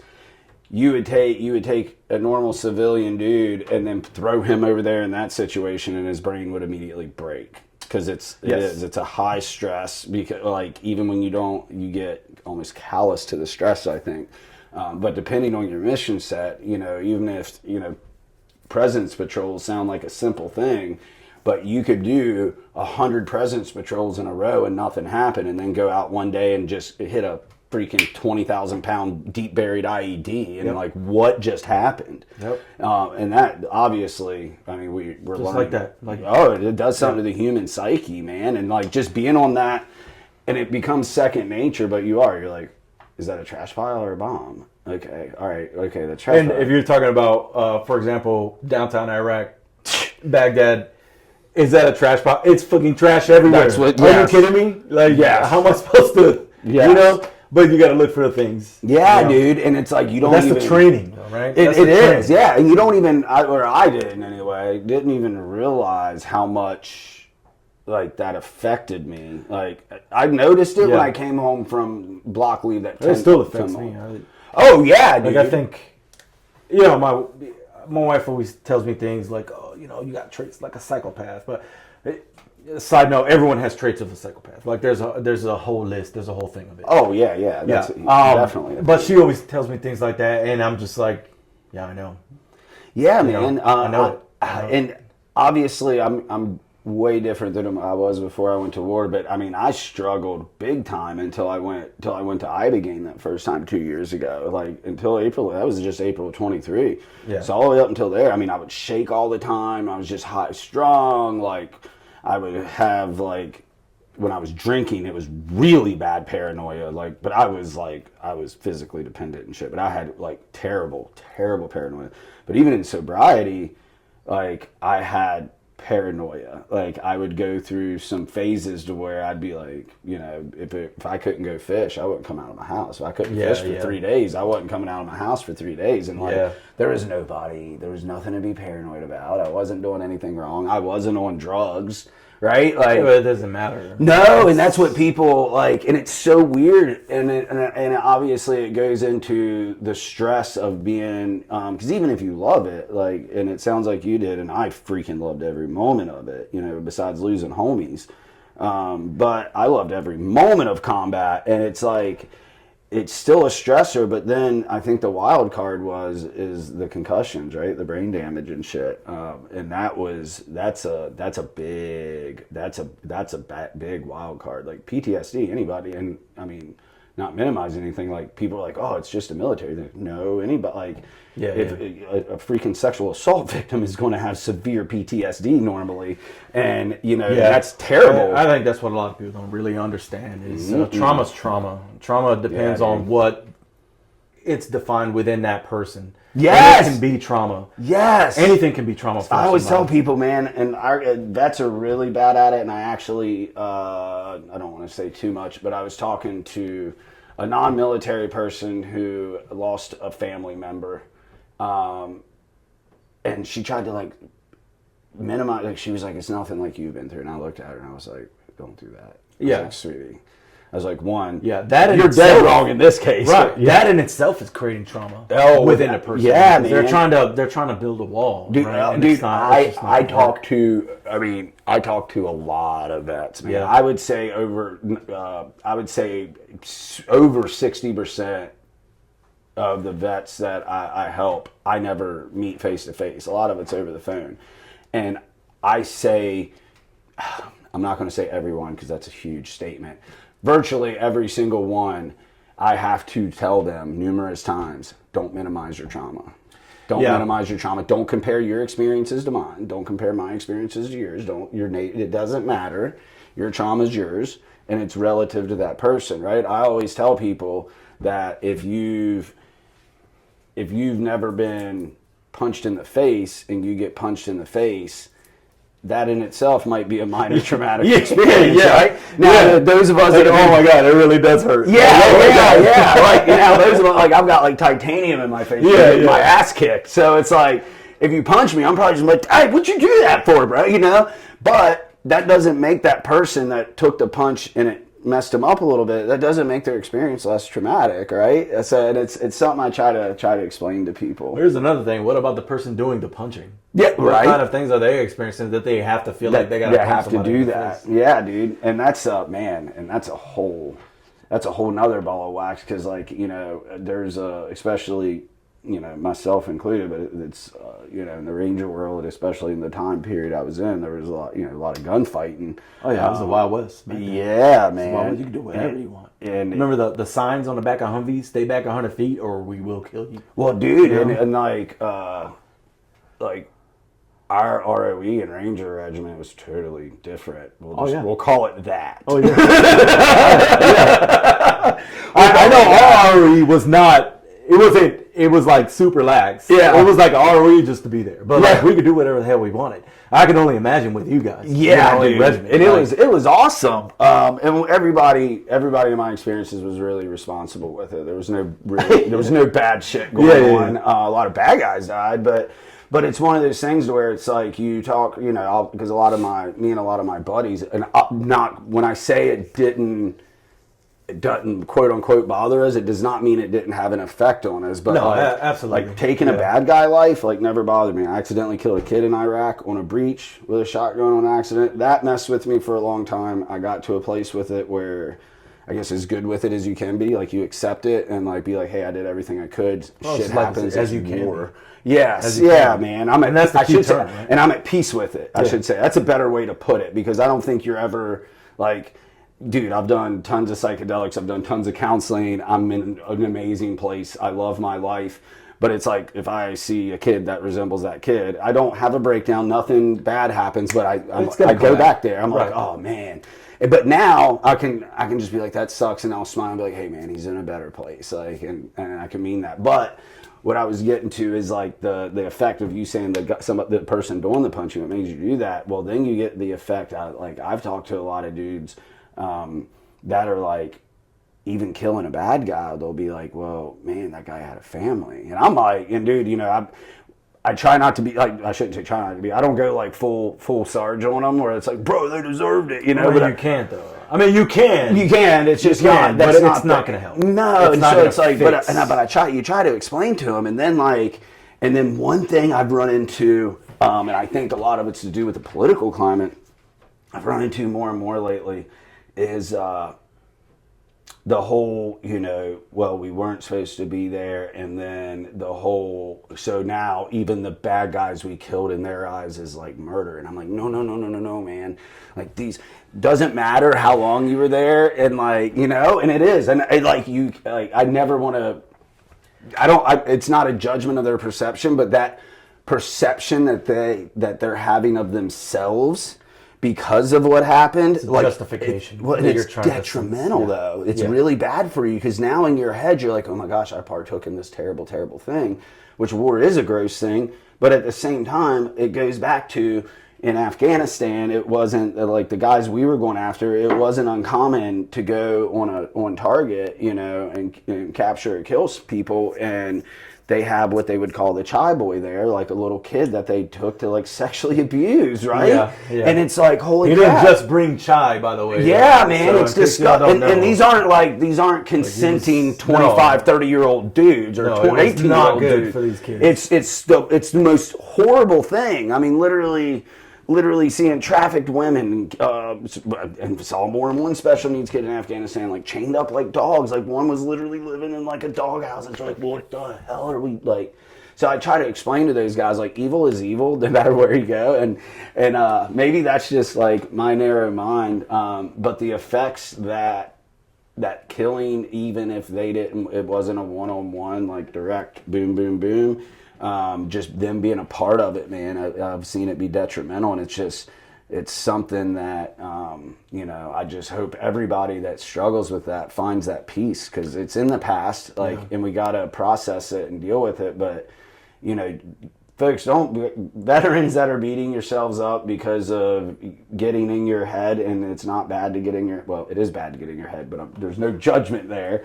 But don't let the politics and today's political climate dictate your emotions on what we did, because no matter why we were there, this, that, and the other, those individuals that we were going after, they're not people that you want walking on streets anywhere. People that victimize and prey upon women and kids, it's the lowest form of life, I think. And I agree. And then, to what you were saying to the veterans out there, if you guys are, the way that I kind of dealt with it was, of course, like a lot of veterans, I compartmentalize a lot of things. Oh yeah, I used to as well. Probably still do somewhat. I compartmentalize a lot of things, and I'm working on trying to not do that as much, but it's just kind of like instilled. But psychedelics help that. Just saying, I'm just throwing it out there, bro. Yeah. Fun fact, the only drug I've ever done is marijuana. I've never done anything else. Well, we need to get you to Mexico when you get out. Give you the Ibogaine, get the hard reset on the brain. And you're going to be like, whoa, this is what it's like. Yeah. Well, no, you got to do the Ibogaine first. The ayahuasca is pure love, but the Ibogaine does the hard reset on the brain. So it literally fixes brain damage. It adds gray matter, resets your serotonin and dopamine receptors. It's basically, before life got a hold of your brain, even as I had a traumatic childhood, I had some trauma in my childhood, right? So life got a hold of me very young age and started its shit on the brain, right? And then obviously through the years, I was 39 when I went to Ibogaine the first time. Yeah. And it's crazy because it really is. It feels like it cleanses. It does. It cleanses the brain. Really? Yes. Now, and ayahuasca is awesome. It's pure love. I always tell people, like, hey man, if you don't have, brain damage and stuff like that, and you're dealing with some trauma, or you're just trying to find yourself or whatever, ayahuasca is a great thing. I love it. It's beautiful. It's a beautiful medicine. It helped me. But the Ibogaine for guys like us is the Mac Daddy, and especially if you don't know if it's your thing or not, right? Because it's not like eating mushrooms around a campfire, right? There's going to be some might be some difficult parts. Yeah. So, but it's just a factory reset, dude. So it's just cleansing all the bullshit out of your brain. You'll basically, a lot of people call it like doing 30 years of therapy in one night with yourself. Wow. It's very within. You put on an eye mask, you're in this room, and you're laying down. And that's heavy. Man. It's beautiful. It's beautiful. Anyway. That's heavy. Yeah. Yeah, it's a cheat code, bro. I personally think it should be part of, I think it should be an option when especially every gunfighter, I think every service member, active duty service member, and I don't know enough about reserves and guards and all that to comment on that. I know active duty, right? So I think every active duty service member on their way out, especially at minimum, combat vets, at minimum, if we have to be cost effective, right? Because that's a thing. If we're being cost effective, every combat vet should have the option to be paid for by the Army when they get out to go to do Ibogaine one time. Because it is that much of a game changer. Guys that are on, there's a big thing with SSRIs, right? Everybody and their brother in the military has been on SSRIs or is on SSRIs. Well, over 70% of people that do Ibogaine never take a medicine again. I was prescribed. I'm curious to know what kind of studies are actually out there with that.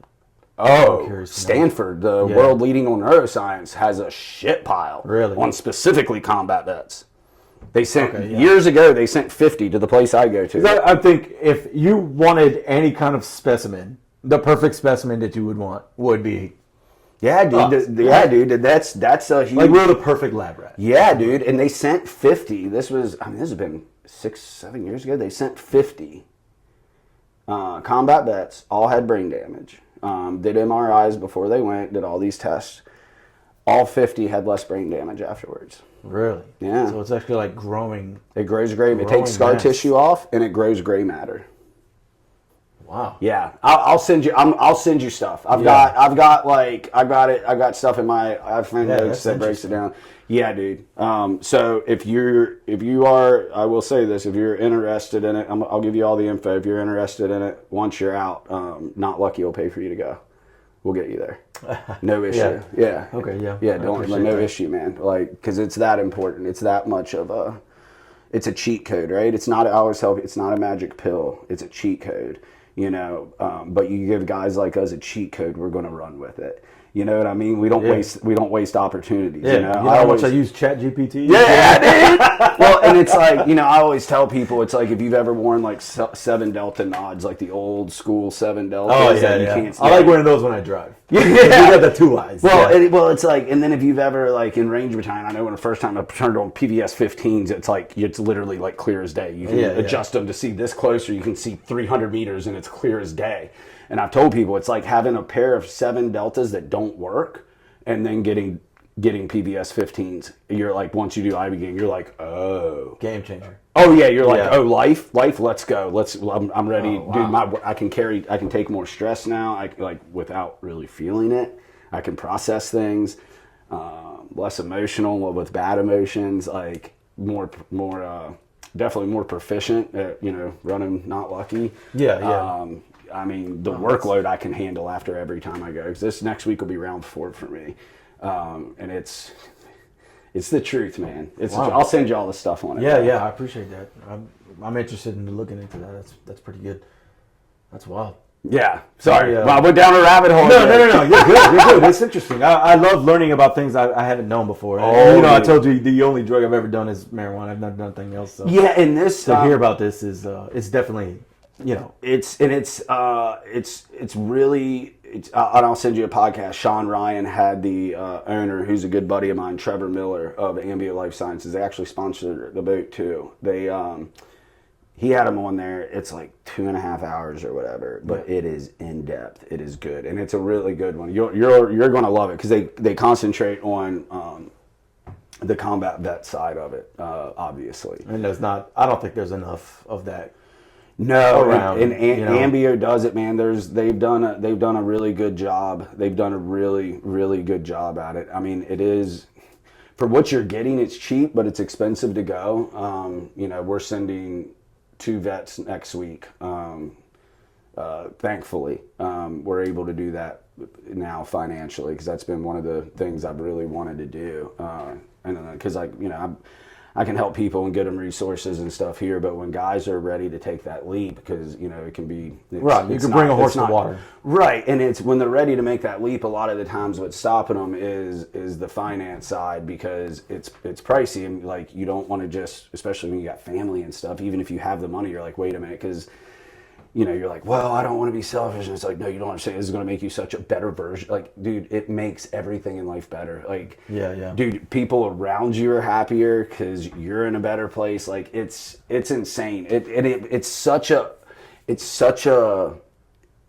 for me, it was such a dramatic shift that it like messed with people that were close to me back here, from my best bud to my girlfriend. Because you get on when I got on the plane, I was, chain smoking cigarettes, all this caffeine, white sugar, super intense, angry, like not lashing out at my people, but like if you were a male and like I didn't know you and I didn't want to be around you, I was an asshole. Yeah. A lot of times, I was an asshole. Once again, the shakes all the time. Not sleeping. Sleeping just wasn't a thing. Yeah, right? Yeah. So get this. Minus having caffeine too late in the day or being sick. Since April of 23, I have not had a sleepless night because of this. Really? None. I can take naps now. I lay down, like I'll be like, oh, I'm tired, right? There's nothing better than a good nap. No, dude. Well, I can be like the ultimate tonight, recharge. like after we do this, and I wind down for the evening burn one, and like, it used to be you sit there and be like, oh man, I'm tired. And you lay down and you're like, brain just Yeah. Or you start doing the dozing off thing, you're like, oh, I'm going to sleep. And then all of a sudden, ping, and you're just done. All night, you're up. You're just like, why even try? I'm gonna get work done. Yeah. But I have slept every night since taking it. Like that's how big of a game changer it is. But it messed with people because you get on the bird one way and then you get off the bird you're only gone 5 days. It's not long. Right. Like you leave on a Sunday and you come back on a Friday. And then you get off the bird and like all of a sudden you're like, I mean, first thing people would tell you, they're like, I'll put it in perspective. So I came home, had like 2 days to myself, went fishing by myself, and then I saw my best friend Ryan Davis. He was immediately like, "You're different." I got into his van. He was like, "You're different," and I was like, "Oh, okay, yeah, I feel different. I'm happy. It's weird. Never had internal happiness. I'm happy now." So I go to see my girlfriend after being home for like 2 days, and I walked into her house and she immediately started crying. Immediately. And I was like, what's going on? She was like, you're happy. I barely talked to her. Oh, wow. She was like, you look on your eyes. She's like, you're not the same. And I mean, it was my mom. When we did the podcast the other day, mom was like, because I was asking her about when I came back, and she was like, just talking to you on the phone. She's like, me and your sister would be like, is this real? Is he faking it? There's no way he's that good at faking it. Yeah. And, that's how unreal it was. And then they were like, how long is this going to last? It's got to go away. And obviously I keep doing it. But I mean, I know guys I went with the first time, they haven't gone back and they're still doing amazing. So anyway, we'll let you read that. And if it's something you so choose, we'll get you there. Yeah, that's interesting. I definitely would like that info for sure. I want to check Got it you. out. So let's get back to your story. We're on deployment. We're getting ready to go into deployment 5? 4. 4, yeah. Wait a minute. 82nd. Yeah, third ID. And then now, 4 is Camp Scorpion. What else? Oh, okay. Yeah. That's what messed me up because we kind of touched on that. And that Right, was yeah. what unit was this now? That was 4th ID. It was 4-9 Manchu infantry. And that was, to Scorpion. So were you training guys? Yeah, so what we were was, in Scorpion, they had a bunch of American contractors that were like, teaching English and things like that. So we were guarding the angels for them. Okay. Yeah, and we did. So you were working out that deployment. Yeah, baby. So we, so it was a chill deployment. Yeah, that's good. Unfortunately, we did have a green on blue attack, and Major Taylor was killed. And yes, I remember. You remember that? Yeah. Yes. He was killed. He was shot in the head, and then one of our guys was also shot. He made it, but unfortunately, Major Taylor did not make it. And I was one of the guys to like evac him out and like get him into the aid station and get him out. But yeah, so that was a green on blue, and. But other than that deployment was super chill. Kabul is pretty chill. Easy. Well, the outskirts are some shady parts, but Kabul for the most part was chill. It was super chill. There was SF groups there. The amount of time that we were there, regiment was constantly rotating in. So the whole time that I was there, I was able to see 1st, 2nd, and 3rd bat all come through Camp Scorpion. That gives folks out there an idea of the conventional army deployment compared to the special ops community. Yeah, so I met a lot of guys from all the battalions. Awesome dudes. They're like, hey, when you gonna cross the line and come over? Yeah, and I was like, oh man. Yeah. But we did some great training with them. We did some CQB stuff with them. Yeah, dude. It was that was our bread and butter and right. Yeah. That's all we did. Yeah, dude. and I knew that. I was a did. weapons squad leader at the time, and I was like, hey, we ain't doing shit. We got this the schedule of Guardian Angel. I'm gonna take my squad, and we had the means. We had a truck, and we could go out to the range and shoot however much, whenever we wanted. That's awesome. Whenever we wanted. That's awesome. And so I was one of the few squad leaders that did that. Because I'm just like, I don't want my guys just sitting in the rooms all day, just bullshitting, getting fat, whatever. So we're going to go out and we're going to shoot. We're going to do gun drills.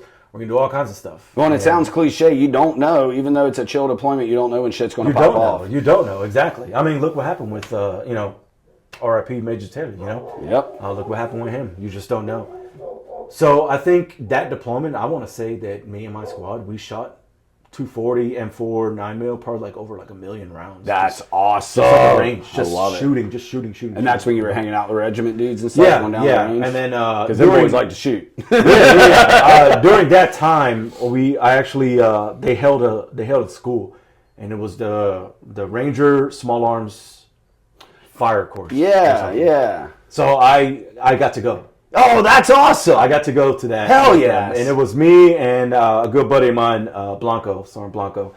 He was another squad leader. And tap guy, great dude, awesome dude. Little short, tatted Mexican motherfucker. But yeah, we went and we shot with, we went to that school with the regiment. That's awesome. And then what I did, once I graduated, I took back and I took my squad and I was like, I'm about to tell you guys everything that I just learned, and we're about to be some shooters. Yep. And we just started doing it. You can't beat that, and that's exactly how the military is supposed to work. And it was a good time, man. I tell you, man, it was. I mean, even just for shits and gigs, just shooting a 240 on the side of a mountain and just hitting it, I was like, it was a good time. Oh yeah, dude, you can't beat it. Not much is better than a belt fed, and that's that was you taking that back into your squad is one signs of a great leader. And that was in like the Rangers, for folks at home, it's a lot of us are really good at training and teaching people because we raise our own. You get a brand new private and you have a training cycle, which if you get him at the beginning of the cycle, you have like 5-6 months. Yeah. If you get him in the middle or toward the end, you got nothing. You got nothing, and you got to get this guy to get ready to go after the biggest HVTs in Afghanistan. That's a task. That's a task, So it's really one thing that's really cool. It's one thing that I've always. I respect a lot of things about Ranger Battalion, obviously, but one of the things that I think across the board.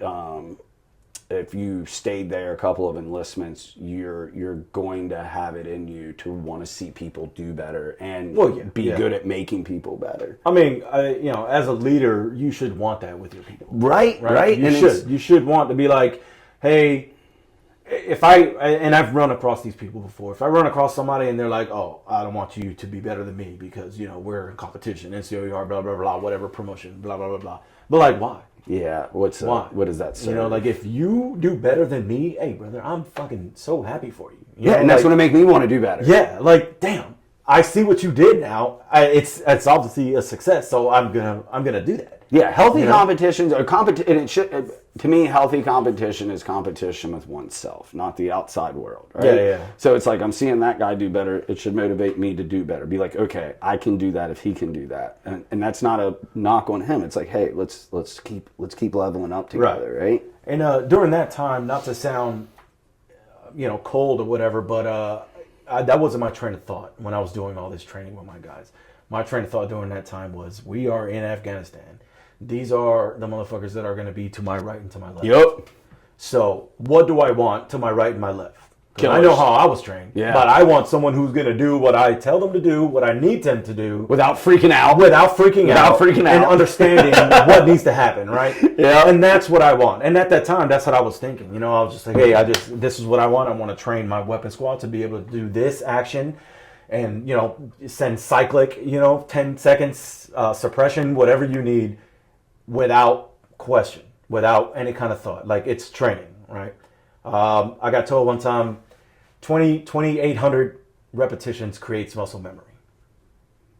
So it makes sense. That's what I want. That's a big number. Yeah, that's what I want. I want that muscle memory. I want these guys to be like, you get the question all the time, oh, how were you able to do that stuff over there? How could you do that? How could I do that? Training. Reps, baby. Reps. Yeah. All day, every day. I didn't even think about it. I just did it. Yeah. I just did it. I used to be able to shoot, and I'm just sure as you could, just because of ready ups. We used to put in battalion, when we first got there, we put a 1 inch by 1 inch piece of glint tape on a brick wall outside of the cough, our like little operating area, where like our lockers and shit were. Yeah. And you would be in PTs, but you would put your kit and helmet on, and you would go out and you would do ready, up, activate your laser. And if it wasn't on it, but you know, obviously when you start, like here's the 1 by 1. When you start, you're all over here. Yeah. Then after probably 2,800, after that you're like, so it's like you go home and it's like I remember I hadn't touched an AR in a hot minute, and this was probably 4 or 5 years ago now, and I was up at this place and they were shooting steel. It was a bunch of former Marines and stuff, and I was like, guys, I haven't touched a black gun in a long time. I think I zeroed my personal AR, like I zeroed it and popped some rounds and was like, whatever, you know, it's just, I'm busy as shit, man, and shooting takes time, you know, and I do like to shoot, but like I was up there and like, they had the star thing that would move after you shot one, they had the plates, and they had like at like 35 meters or something like that, they had, was it 50? Doesn't matter. Call it 35. They had like just, you know, silhouette steel. And dude, it was hilarious. I've got a video of it, and I was like, okay. I was like, all right, I remember how to do this, I think. And no shit, I was like, tink, tink, tink, tink. Missed one on the star thing, tink, tink, tink, and then like had rounds left in the mag, and like went like I like headshot silhouette, like multiple shot, headshot silhouette. Had rounds left, and then just was mag dumped headshots into the center one, and I was like, man, I missed. Because, like, out my head, my head works. I was like, I missed the one on the start thing. I had to shoot it, like, 2 or 3 times. Meanwhile, it was like, the Marine guys were like, you're lying. You shoot all the time. And I'm like, no, bro, I just did this a lot in my younger days, man. A lot. And people don't understand, like, it is, man. It's like you got to get, especially, and it doesn't matter what unit you're at when you're going to combat regularly. People don't realize, and then like when you get to the budget, that's a main thing. Is like you get to Ranger Battalion, the budget's a lot bigger, right? Yeah. There's none of this going to the range and here's 4 mags. It's going to the range and here's 2 crates of ammo for your squad. Like you know what I'm saying? Like so that was the thing that I tell people. I'm like, it's no different than like a professional sport because you're trying to perfect your craft. The only difference is like, you're not perfected. Yeah, somebody might die, or you're gonna die. Yeah, right. Yeah. Like you have to. It's wild, man. Wild, dude. That makes me real. That's really cool that you got to hang out with the boys and shoot with them and then took knowledge back. I love that. Yeah, I actually not to knock regiment, but I no. We knock regiment all the time. I got the instructor was a master sergeant. His name slips me. I talked to him a few days ago, but he great dude, awesome dude, super cool. Instructed everything exactly, just like kind of like dumbed it down just enough, not to make you feel like an asshole, but enough to make you feel like, hey, I could probably do this, right? Yeah. Great guy. And towards the end of the class, he comes up to me. He's like, "Hey, you're like out shooting these regiment guys." That's awesome. And I'm like, "What do you mean?" They got the L cans, and the M4s, and I just got an ACOG, and I have a Beretta 9mm, because it was 2-gun, right? And they got the Glocks and all the cool stuff, right? And he's like, "Yeah, man, you're just out shooting these guys." And I'm like, "Sorry, like what do I say? I don't know." He was probably like, go to RIP. Or, with RASP. But he's just like, yeah, man, just keep doing what you're doing really good. But that was one of the courses, and there's... You know which battalion that guy was from? Probably not. I want to say maybe third. Maybe third, I want to say. He's like retired now and everything, but yeah, he's like, yeah, just keep doing what you're doing. And, I've taken a lot of military courses in a lot of schools and stuff. I can honestly probably count on one hand, out of all my courses I've ever taken, the ones that I actually cared about and I wanted to do, and that was one of them. That was one of them. Anything shooting is so much fun. Man. And it was, it was cool. We did shooting from, sitting down, into prone, whatever. It was... so many things that he said, and I was just like, damn. Now, did you guys go out into, like, Kabul proper at all, or were you just? So we did not. No, we were just sole guardian angels for. Okay. I didn't know. So what we did do was. I don't think Americans didn't patrol Kabul back then, did they? I don't know. I know we did. I don't think they did. How are we on battery? Okay. I don't think they did. I honestly, I can't speak. I have no idea. I know Ranger did. I know Ranger did, and I didn't know. I know SF was on Camp Scorpion, and I know Ranger was on Camp Scorpion. Ranger, I don't think I ever saw them go out, but I know SF went out a couple times to go do some stuff, and I don't think that was actually like kinetic. I think it was more of like surveillance and intelligence. Well, yeah. Sometimes when we were there, we would. Because we could do different things. Sometimes we would just go to like the butcher shop and get some good food. Yeah. In the crew, we had our little. I don't know if they still. I'm sure they were still running the program there. There was that little back corner of the compound that like only bearded guys were going in and out of. Was that there? Yeah. So that's where I was at, and we had our own gate. So like we could jump in the Toyota Corolla essentially and just kind of go do. That was where RCP was inside that gate. Really? Yeah, because I remember we had to like punch in the code to go in there. Because you guys had your own gym and everything. We would use. Oh yeah. You had like your own fight house. Yep. It was like a gym right there, right across from the fight house. Yeah, we would use all that stuff. Yeah, dude, that was when I was the first time I deployed with them. I was like, wait, we got our own bath. We got our own bathroom. Like, we got hot water. Like, we got what? Wait, what is happening? Yeah, the trailer inside the gate. Dude, I had a bedroom. With that program, I was at one of the outstations. I don't know. I don't remember which one it was. No. Anyway, dude, you open the door, right? Open the door. My short hallway. My bedroom's on the right. My spare bedroom is on the left. Walk to the end of the hallway. It opens up into my own talk. Yeah. Had my own talk. Had my AK, MP5, all this stuff, ammo, other stuff. Two, whatever, like flat screen, whatever that is in the living room, like two of those, like 70 inches on the wall, right? Had my secret computer, had my uninterrupted computer, and then you keep walking back. That was my MWR. I had a big screen with like the AVN or whatever. I had a hard line. Wow. I had a hard line to the States. All I had was Christmas lights on the roof. It was ridiculous, dude. And then there was my interpreter's bedroom. He was like a functioning alcoholic.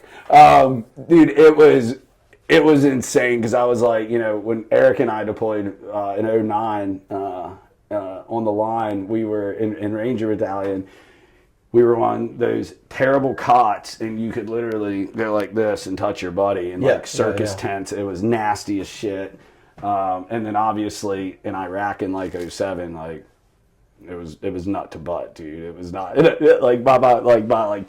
that was like 2013. And I was like, why do I have a spare bedroom, man? I was like, this is so stupid. I was telling squad leaders and stuff on the strike force. I'm like, guys, y'all need a nap, or you guys somebody wants to move in. Like, I'm cool with it. When you were there, did you have a triple canopy doing your gate guards and your tower guards? That's Scorpion? Yeah, it's Scorpion. No.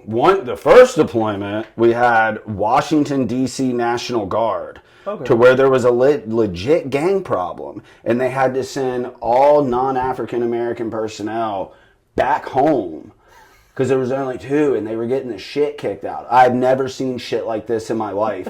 Then an E7 in country, bro. An E7 got an E3 pregnant. Hell yeah. Who both of them were married. Oh yeah, dude. Oh yeah. And then to top it off, and like, so you know how like regiment dudes like always had like the cool guy hiking boots that we got issued. Yeah, the Merrills. Yeah, like we got issued the cool guy boots. We got what were they called? Cry uniform, like stretchy stuff, all cool guyed out, right? Because like, I mean, there's reasons you get that shit, right?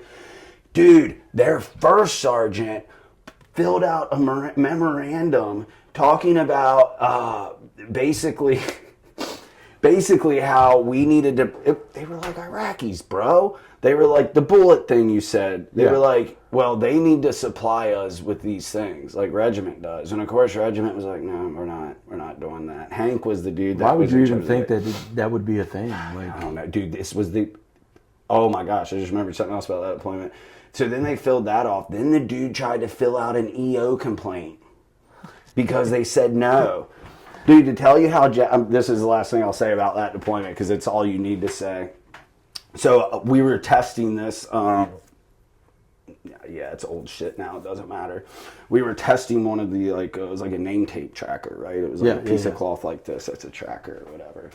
So we're testing, or I called them, in a beloved way, the nerds, the really smart guys. There were some MARSOC guys and Rangers there. And my Ranger buddy, Andy, was like, he's like, hey, bro, like, get in the Corolla. Remember how at Scorpion you could go out and, like you said, like the mountainside and stuff, and like you go out and drive around and it was like outside the gate. It was like outside the gate, right? Yep. So you go outside the gate. What do they call that mountain? I'm just trying to remember. They made us climb it for PT. Yeah, we would like go up there and like Rangers. Cool picture place. Yeah, cool place to take pictures too. It's a beautiful place.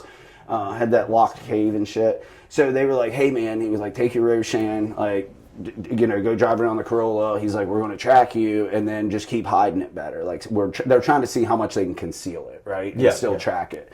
So I'm out there. I'm like, do. And of course, while I'm doing it, I'm like, rallying the old Corolla around, just having a big time, smoking cigarettes, minding my business. And they're like, hide it more. And then finally they were like, hey, how deep did you put it? We lost it. Where are you? Blah, blah, blah, blah. And they were like, yep, we're good. Come back. And they were like, we're going to the gym. Meet us there, just come through the front gate, like not our gate. Yeah.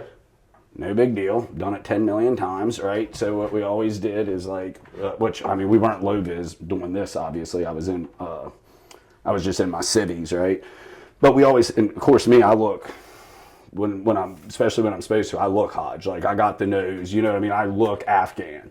No. Right? So like, dude, I always pull out my security badge so it's showing. I put on a ball cap because Americans wear ball caps, right? And then I would have we had a little VF-17 Pan American flag on it.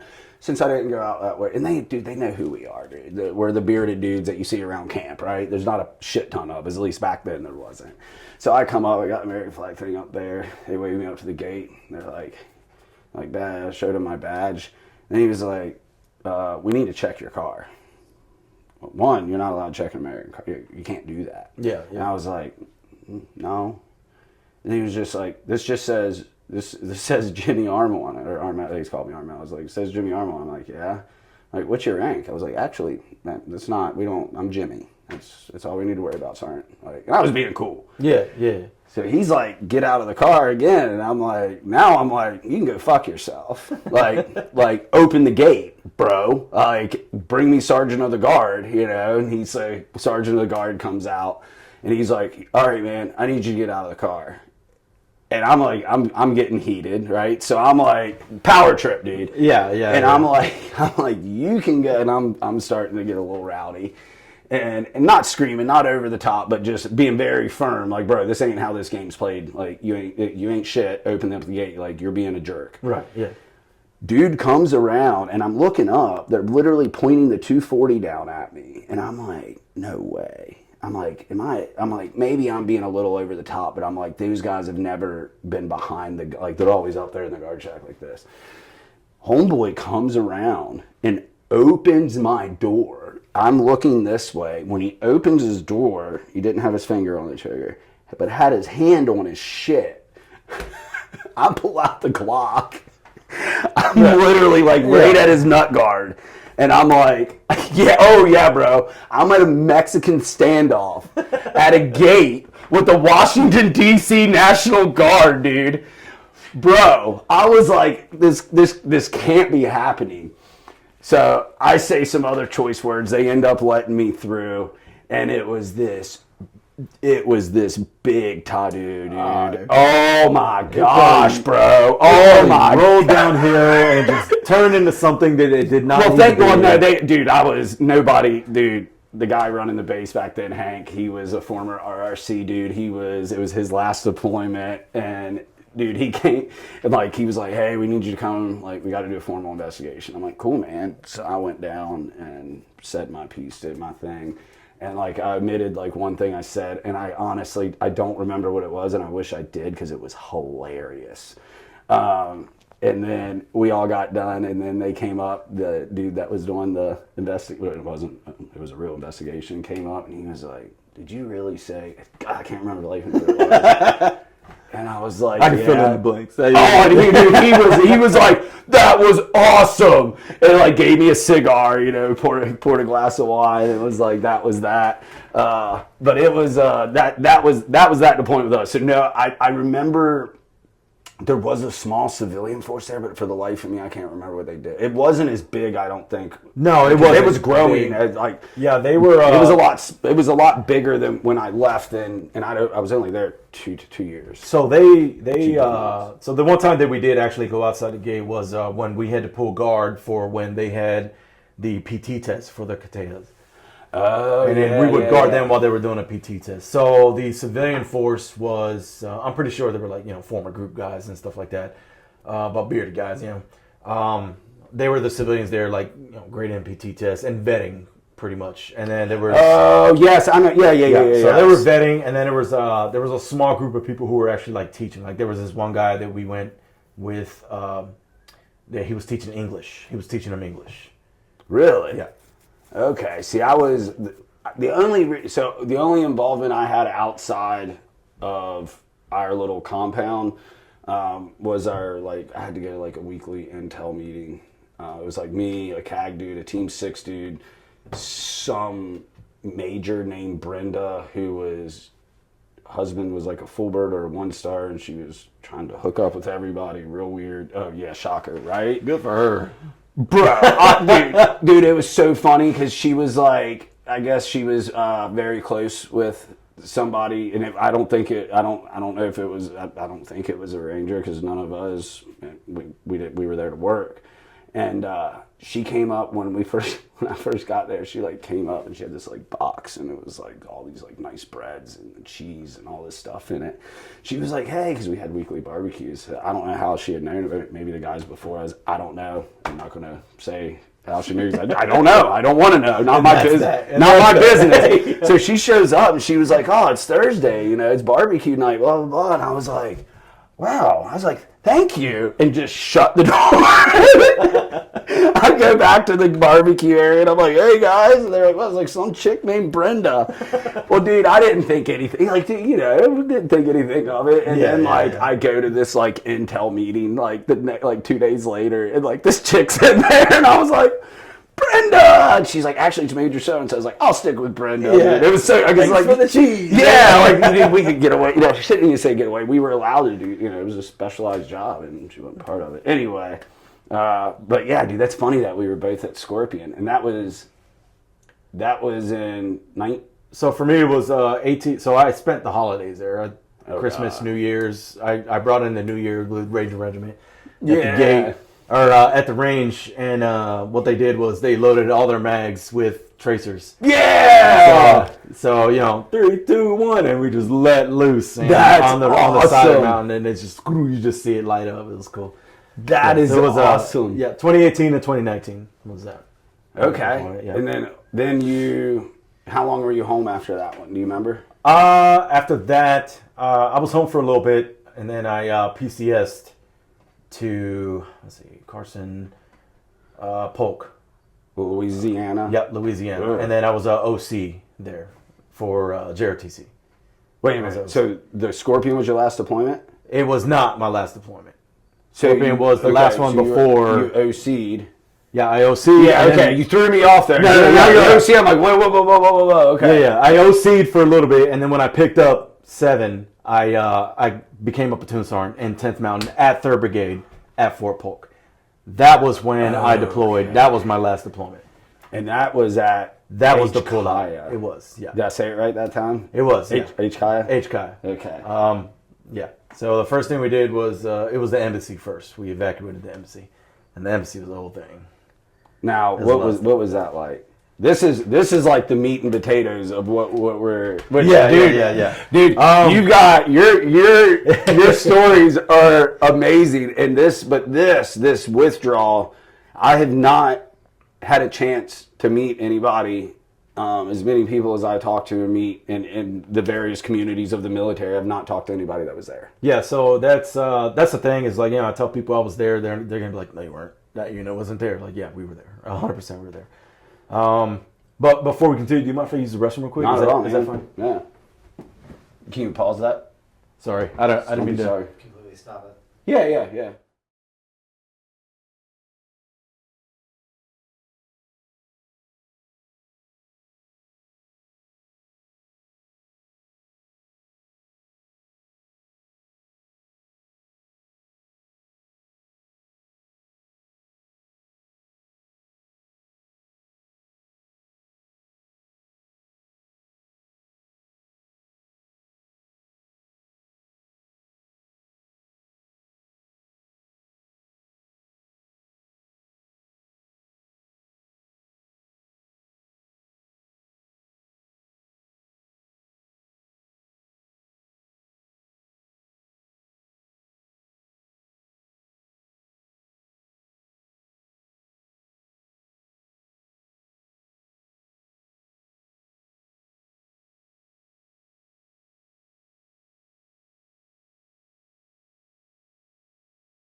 Action. All right. So where were we?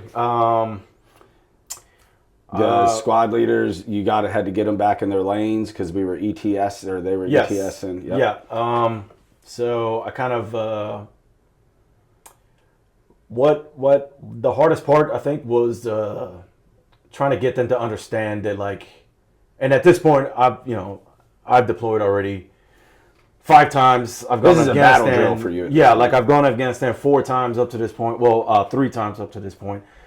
I'm trying to get them to understand, like, hey, got it. We've been there for 20 plus years, but it's not just a normal day, like another thing. Like, I need you guys to understand we are going into harm's way. Like, it's going to happen.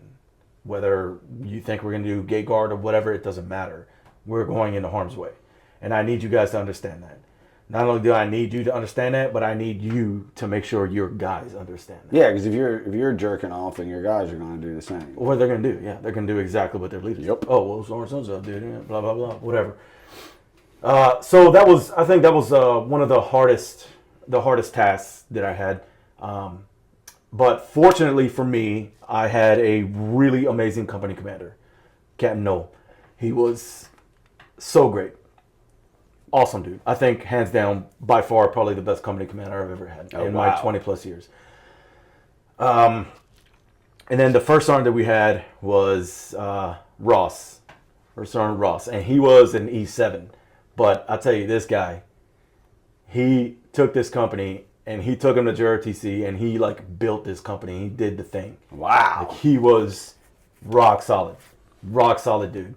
And my counterpart, platoon sergeants. So first of all, going in, I thought it was super cool because the first sergeant and all 3 platoon sergeants were all 82nd babies. Oh, that's cool. Yeah. So we go in there and I was like, oh, a brigade, yeah, get out of here. Yeah. Oh, me too, So we were all on the same page pretty much from day one. And one of the platoon sergeants, Tyler Black, awesome dude, still talk to him, awesome guy. He's a OC in a college right now.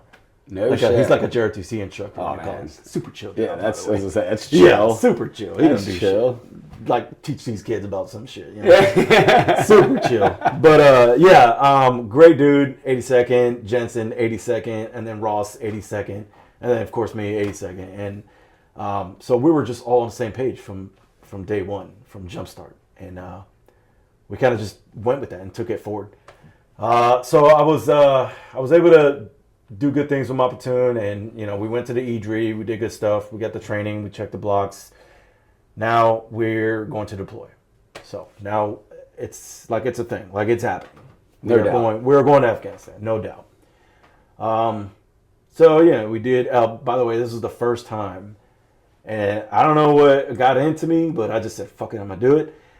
The first time I ever flew first class, amazing. Yeah. Oh yeah. Amazing. Yeah. Amazing. Yeah. And all I did was, because I always wondered, like, why do the higher ups always get first class? How do they do that? And then I started to realize they just took a different turn than I did. And that's how it worked. So I was like, I'm gonna get on this plane, and that's what I did. Instead of taking a right, I took a left, and then I just sat down, and no one said shit. And I just stayed there. Oh, that's awesome. That was it. I was like, oh my god, that was it. That's it. That is awesome. I flew all the way to Afghanistan on first class. It was amazing. It was awesome. Wow. And then that seat went all the way all the way back, Yes. like into a bed, and you just go to sleep. And Ross is like, "Where the fuck were you?" I was like, "Brother, I'm in first class." Yeah, I'm very where are you? Yeah, where are you? I'm up here with like this, that's captain. I don't know who the hell she is or whatever, and I'm just like little old E7 Tricochi over here. That's awesome. Well, it was cool, man. And I was like, hell yeah, fuck it. So But did you guys flew from the States to Afghanistan? No. So you got the whole pathway. So we went to, I think it was Germany. We stopped at Germany, and then we went and we flew out of Savannah. Okay. Out of Savannah. So Savannah, and then Germany, and then One from civilian Germany, aircraft. Yes. Oh, yeah, wow. on civilian. And then from Germany, we went to Kuwait. Okay. And then at Kuwait, you know how they have that, it's like a port, like an airport. You just stop there for like a day or two, wait for your next flight. Yeah, And I then from vaguely there- remember that. That was like 07 when I was Yeah, there. I 08. want to say it was Arif John, maybe Arif John, or one of those there. But it was just like a transit, so you don't really stay there for a lot. The people occupying that are a lot of Air Force personnel. So we stayed there for about 12 hours, maybe, just waiting for our next flight. And then from there, we flew into Afghanistan. We actually flew into HKIA on a C-130. Get your bags and just walk right here. Yeah. Yeah. All right, so we get to HKIA. We are replacing a Fort Drum unit, a 10th Mountain unit. I want to say they were 214. I'm not sure what they were, but they were the polar bears. They were polar bears. And they've been there for 9 months, so we're replacing them. So, we're doing the right seat ride thing with them. There's a couple things we had to, go out to the airfield and secure a hangar and check it and do security things with the hangars. There was a couple Guardian Angel stuff that we did, a couple driving around of the whole post and making sure the gates are secure, things like that, just right seat ride stuff. And then I was like a flip switch. It was quick. I don't really even remember hearing like a call or anything. It was just Ross comes in and he's like, "Hey, get your dudes settled up. We're going to the embassy." And I'm like, okay, all right, we're going to the embassy. Mind you, we already had a platoon at the embassy. So they were already preparing to close down. They were already doing stuff. They were wiping computers. They were doing all You guys kinds had of no stuff. clue what was going on. We had no clue. You thought you were on the front side of 9 months. Correct. Yes. Wow. Correct. They screwed you there. Sergeant Black, Tyler Black, he had 3rd Platoon. They were the hooligans. They were stationed at the embassy. Okay. So they were pretty much the detail bitches. They started getting computers, dumping stuff, throwing stuff, doing whatever they wanted. He also had to sign for all the stuff at the embassy, and he didn't have a PL, so it was just him. So he had to go there and create this inventory and do this whole thing, the whole SI layout and all that shit. Yeah. So he was there for a few weeks before we were doing our right seat ride stuff at HKIA, and he was doing his thing over there. And then the call comes. I don't know who called it. I don't know what phone picked up. I don't know. All I know is Ross comes in and he's like, "Get your dudes. Get a 72-hour go bag. We're going to the embassy." I'm like, all right, roger that. Let's go. So we go to the embassy.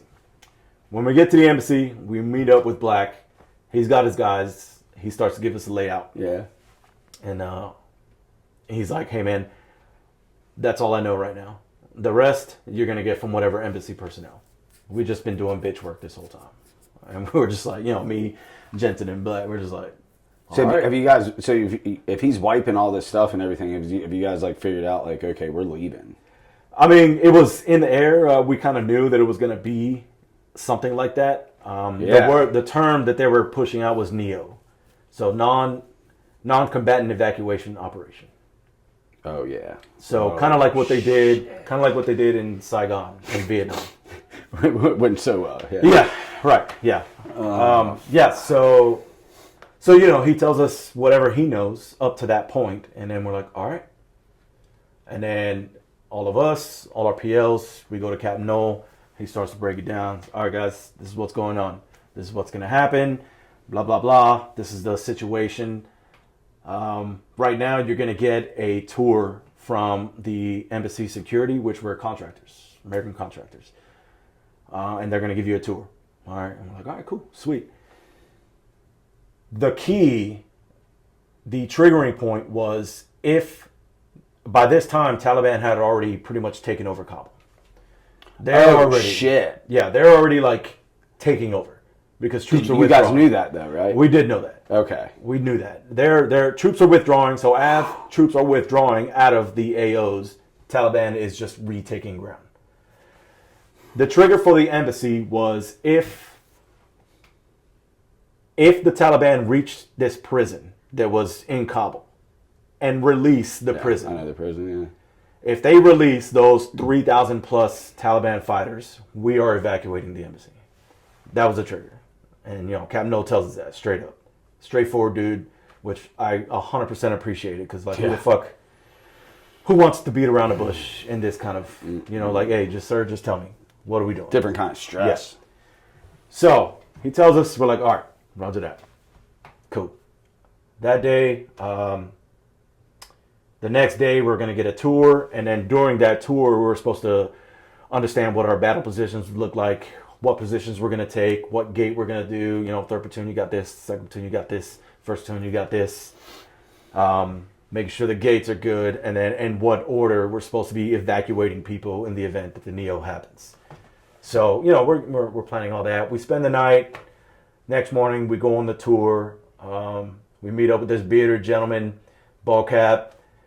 I kind of shorter guy, contractor, and he's just like, hey guys, let's go. And he starts showing us around. He shows us all his points.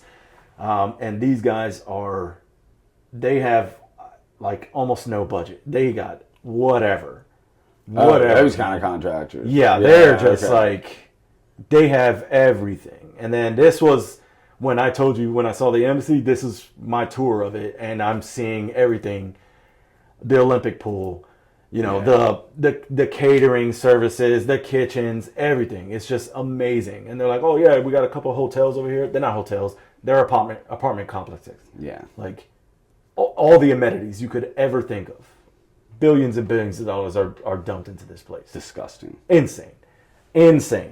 And I was like, damn, man, y'all got all this. And like, we were sleeping in fucking dirty ass mattresses last night. Like, why couldn't you? Great. Yeah, like why couldn't you? What the hell? But besides the point, he starts to give us a tour, starts showing us around and stuff, and then this is actually a pretty cool part. Is he knew what was happening, he knew what was going to happen, and he was like, "Hey, you guys want some gear?" And we're just like, "What do you mean?" So he's like, "Come with me." So we go with him. He opens up this warehouse, and I shit you not, it is like the tactical Toys R Us for shooters. It has everything. Really? Kits, chest rigs, boots, helmets, everything. He's like, you guys like high cuts? High cut helmets? And we're like, yeah, I don't know what the hell. Opens up this Connex completely full with nothing but brand new high cut helmets. Ops Core, revision, whatever. $12,000 helmets. Brand new in the box. And he's like, take all you want. Take whatever you want. And we look over and we look at Captain Noel, and he's just like, I don't care, man. Take it.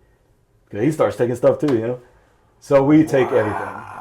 Well, we start taking everything. Why do they have it? Anyway, whatever. It's just sitting there. I grabbed this bag. So gross. I grabbed this bag. It's like an aviator's kit bag. Yeah. And I just start putting stuff in it. Hell yeah. I got a helmet for me. I got a helmet for every single one of my dudes in my platoon. Yes. I got a helmet for my PO. I got chest rigs for everybody. I got all kinds of stuff in. And I'm just start passing this stuff out. And, it's just, they were just like, take it. We don't care. Just take it. Just take it. And then in the middle of this tour, all of a sudden, Captain Noel gets this call. He gets a call on his little Roshan. And we look over and we look at him, and you can just see on his face, like, Roger. And then hangs up, and he's just like, all right, man your battle positions. That's all he says. Oh, shit. And we're like for a rehearsal, he's like, no, fucking get your dudes, get your stuff, man your battle positions right now. We're like, oh, shit. All right, Roger. So we start to man our battle positions. Some of our tasks were, of course, to secure our battle positions and then secure a gate. Where I was I wish I had a map. I was going to take a map, but I was scared about like OPSEC and stuff. Yeah. But, so the building I was in, I want to say was North Building A, and it was like an apartment complex. And I had my guys, my whole platoon is in that building. So we secure the building, we secure the rooftop, and we have, they got 320s now, but I'm partial to the 203, by the way. Yeah. Me too. I don't like the 320. But we had 320s, we had Carl G's, we had some contractor dudes up there with us. There were some CAG snipers on the other building. We had our scout snipers over there as well. Everyone is pretty much just like postured. Something's about to happen. And sure enough, Yep, Taliban are at the gates. They're literally at the gates, and they're taking over the city. And we haven't heard. I don't remember ever hearing if the prison ever got taken. I'm gonna assume it did. Because we would not be in the battle positions that we were. So we're up there. I'm on the roof with the PO. We got the contractors, and then I'm like, okay, well, what's next? All right, let me start doing my PSG job. So making sure all the dudes are good, and then I get into a vehicle and I start trying to track down ammo to have extra ammo. You ever played the game Grand Theft Auto? Yeah. So the embassy at that moment was just like Grand Theft Auto. You could take whatever vehicle you wanted. It could be an up-armored vehicle. It could be a little side-by-side. It didn't matter. You just hop in. No rules. No rules. I love it. No rules. Chaos. I shit you not. No rules. I hopped in this. It was made by Ford. It was just this huge, just like IPC. It was just armored, and I was like, all right, let's go. And I crank it, and I start driving this shit. Hell The yeah. embassy. And I go up to one of the contractor little supply depots they had, and I'm like, hey, y'all got ammo? I want ammo. And they're like, yeah, we got ammo. It's right over there. I open up. Sure enough, millions of rounds. Millions. And I'm like, all right, I'm taking this. And I start loading it. And they're looking at me. And I'm like loading this truck. I'm just throwing it in. And they were like, you want some help? I'm like, hell yeah, man. Yeah, I want some help. So they start helping me. And I fill this truck to the brim with ammo. 240, 5.56 link, 5.56, loose. Just fill it. Grenades, Carl G's, whatever. I have it all. And I drive back to my little post, and I put it there, and I load up the elevator, and I'm just sitting in the elevator with the music going on. It's like a John Wick movie. Yeah, with crates of ammo just around me. I'm just like waiting, But so I started doing that. It didn't start to get chaotic until we started evacuating people. Because, like you said earlier, it was... at the embassies, they only have, like your interns, college kids, fresh out, completely naive, completely unaware of what's going around them. Apparently, the night before, they had a salsa night. So a lot of people were, hungover. Hungover as shit. Yeah. So what I got tasked to do was clear the building of people that are still in the rooms. So we're kicking in doors, and we're literally getting people out of bed.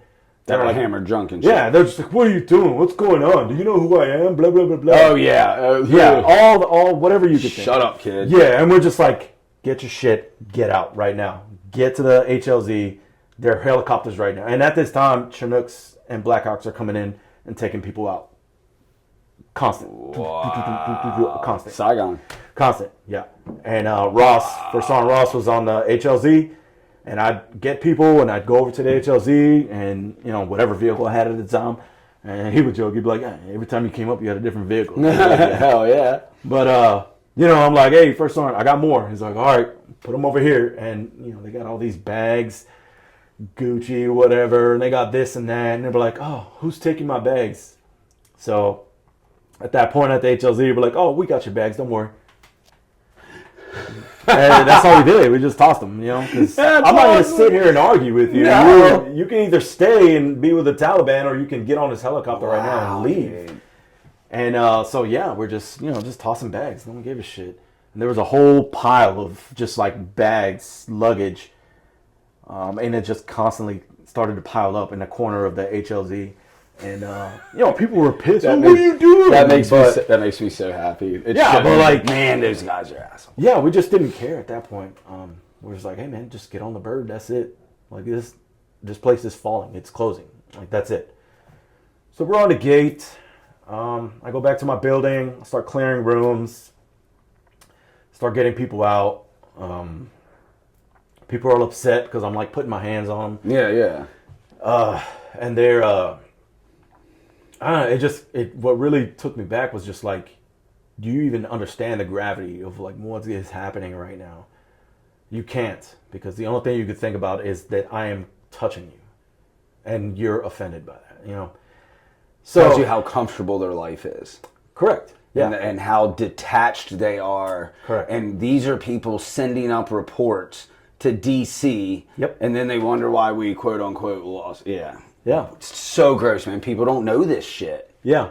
These people, they're just, it's just a job, But so I'm getting them out, and then it comes to the point where we actually go to the ambassador's suite. Mind you, the ambassador's long gone. Of course. And then also at this point, the president of Afghanistan has already left. He evacuated Kabul. He's gone. He's gone.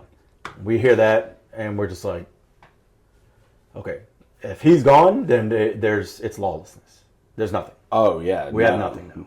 So now it's just us, right? So we're getting people out, kicking in doors, getting people out of bed. People still drunk, whatever. I found I go in this room, and I find a cell phone. And I always say courtesy of the State Department, right? But I find this cell phone. And I was like, fuck it. Let's see what happens. So I call my wife from this cell phone. She picks up. She actually picks up. And I didn't think it was going to work. But she picks up. She's like, hello. I'm like, hey, what's up? She's like, where are you? I'm like, what do you mean, where am I? I'm in Afghanistan. And she's like, I'm watching the news. Are you okay? I'm like, oh shit. At this point, I didn't even think about it, but the whole world is seeing this. Oh yeah, bro. This was huge. It's on the news. And actually, I have a picture. I'll show you. But so I called her, and I told her, hey, I'm on the news, or I'm in Afghanistan. And she's like, I'm watching the news right now. I'm like, okay. What are you seeing? She's like, I'm seeing this building. And I look over to this TV, and I was like, hey, is that building, does it have this, and that on it? She's like, yeah. She's like, huh. And she's like, yeah. And I'm like, I'm in that building. Oh my God. Of course she freaks out. What do you mean you're in that building? Yeah, blah, blah, blah. And I'm like, nah, babe. Me. Yeah, this is great. It's cool. I'm just like, I don't even know whose fucking phone this is. Yeah. How the girls? I'm in that building, And I remember to take a snapshot of that picture, and I have it here. I'm trying to find it now. But oh my God, dude. Yeah, I called her and I was like, hey, yeah, I'm in that building that you're seeing right now. And she's like, what for? Where? I'm like, oh man, I have no idea. But I don't know why I'm here. Yeah, but like here in 10 getting minutes, drunk people in helicopters. Yeah. Leave me alone. Here in 10 minutes, I'm going to be on the roof. So just so you have that. But yeah, I gave her a call. Oh man, I'm trying to find it. Where is it? Oh, this is the roof of the embassy of that building. Oh, so that was like kind of like a downtime right there. That was right before we started going in and searching rooms and checking on people. Oh my God. And getting them out of there. So there was that. And then, here's that's the picture. Oh my gosh. So I told her, I was like, hey, are you seeing this? Yeah, Eric, see if you can get a shot of that on the video. If not, then I'll get you to send that to me. I'm gonna put it in there. So I snapped that picture, and then as I'm talking to her, I'm like, hey, that building you're seeing on the phone or on the news right now, I'm in that building. And she's just like, oh my God, oh. And I was like, hey, babe, relax. It's fine. Yeah, we're good. We're good. I'm okay. I'll call you back. All right. So I hang up, and then I go in the kitchen, and just for shits and gigs, I open the fridge. There's a bottle of Jameson Black Barrel. So I'm like, fuck. At this point, I'm like, should I? I did it. I took a swig. Yeah. I took a shot. I was like, fuck it, man. This fucking. Oh, man. And at this point, I already knew it was only gonna get worse. Oh, so yeah, I'm yeah, like, yeah, right, yeah. This situation ain't getting any better. So, and then, obviously I didn't sit there and get hammered. But, I just took a hit and I was like, okay, all right, whew, let's go. And we keep going. But yeah. So that was that. And then later on, I was able to call my wife. But we're getting people out. More and more Chinooks are coming in. We get this call. This dude is charging the gate, North Gate, and supposedly it's a VBID or a SFES or something. And I'm like, all right, well, I'm not fucking around. get the Carl G up. Yeah, yeah. Get it on the gate. Yeah, this is. I'm not gonna sit here and just start shooting with the M4s. Like, we're gonna blow this shit up. And so I got the Carl G on the gate, and then all of a sudden you hear a pow, and it was a CAG sniper. Fucking smoked that dude. Blah, right there, right there at the gate, nice. And we're just like, all right, okay, not bad. I would have much rather seen the Carl G, but, yeah, man. But it's fun, you know. Do what you gotta do. You could have just followed the Carl G just to make sure. Yeah. Yeah. So the other issue was they had because so obviously this place is super secure. There's different levels of fences and gates, right? The final gate that was attached to the final gate that was attached had 2 towers, and they had 2 Gurkha dudes in there. Really? Yeah, and they were still there. So we were tasked to make sure that they left, and then we were going to be the last ones to leave. Okay. So, of course, I wanted to shoot the Carl G, but also I didn't want to shoot it because those guys were still in the tower. Yeah. So thankfully, that the cat dude, scoped him and got him, and I was just like, all right, not bad. But them guys, man, I love those guys. And Gurkhas, they're fucking badass.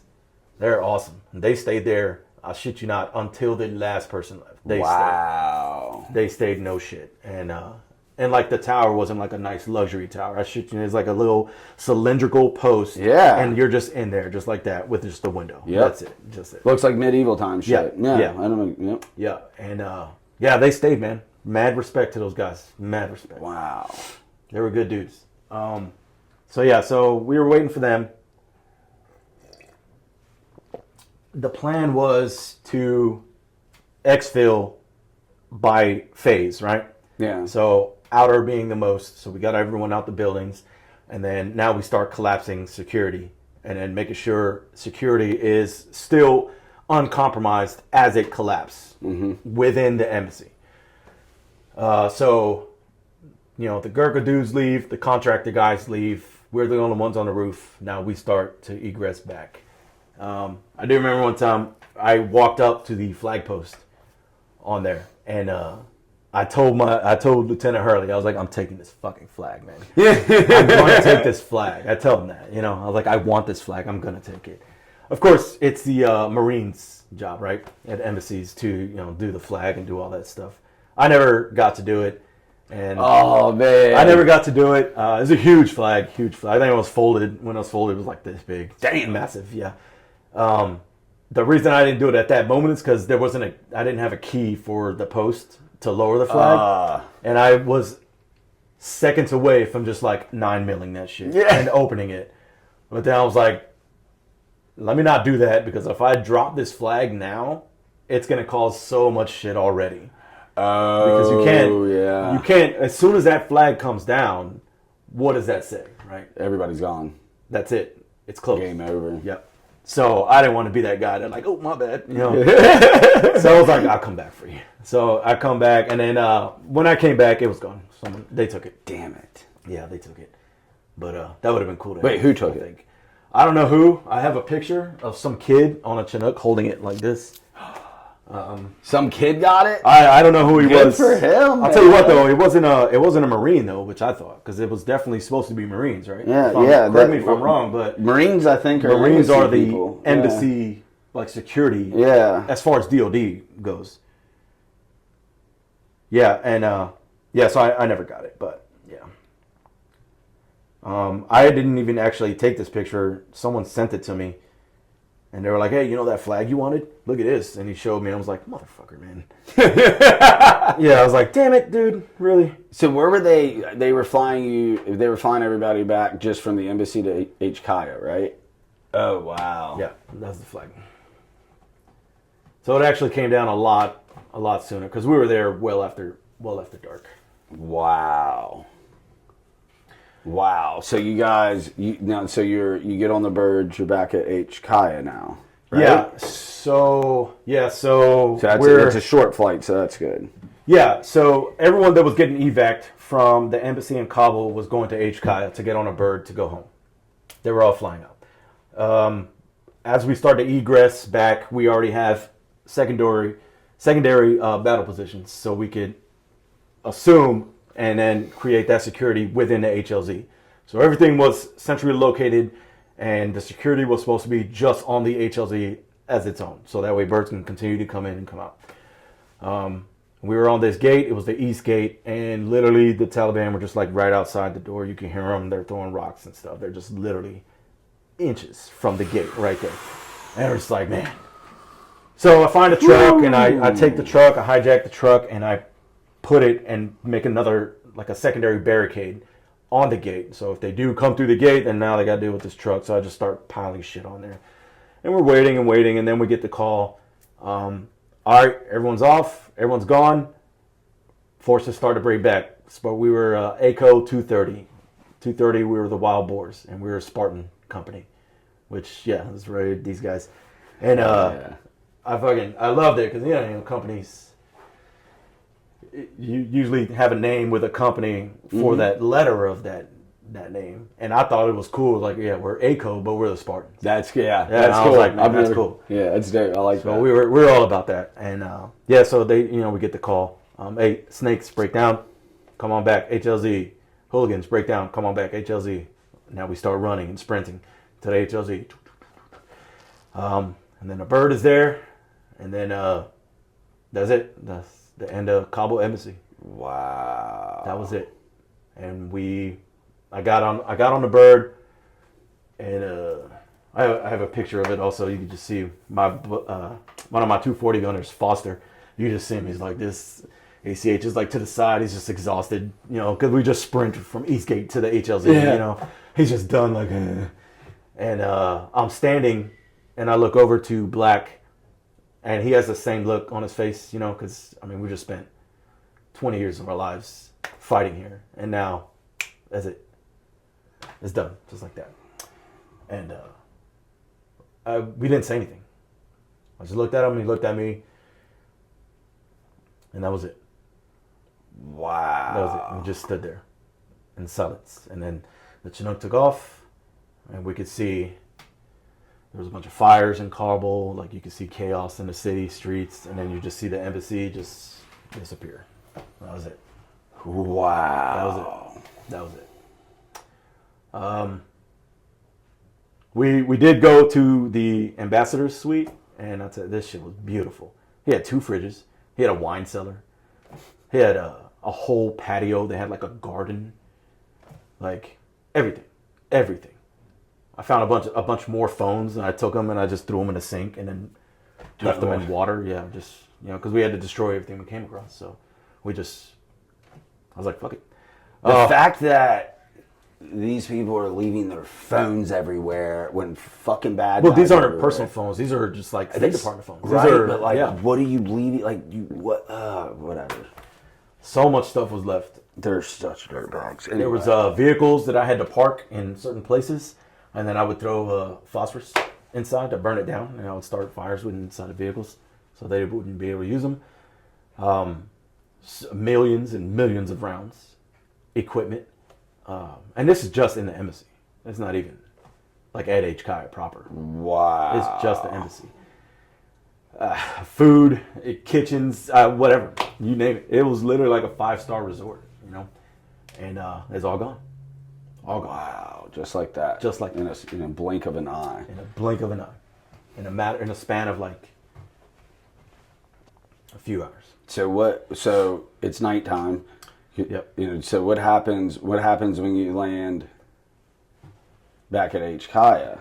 So now you got civilians running around, military running around, all kinds. Every hodgepodge of everybody now is condensed. Correct. Into this one little area. Yeah. There's wow. They set up a system to have terminals for Afghans and then Americans, and then start filtering people onto planes and get them out. Okay. But so this would set the tone for the chain of events going forward. We evacuated the embassy. We land. We're at the terminal. They put us on like some rocks, and they're like, all right, just stand by. Oh, stand by.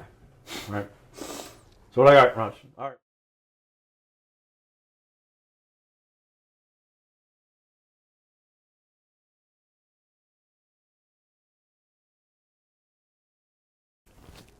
Action. Yeah. Yeah. So where was I? The People showing the COAs to try to Oh get yeah, yeah. So because you had the 2 lines. COA from 49th MP Battalion or whatever. And those are the guys that we bring in. We're like, oh hell yeah, come on in. And then as they come in, I'm like left. Yeah. We had a rotation, so we could rotate people from the front at the gate, and then in the back, dudes who were like sitting down resting.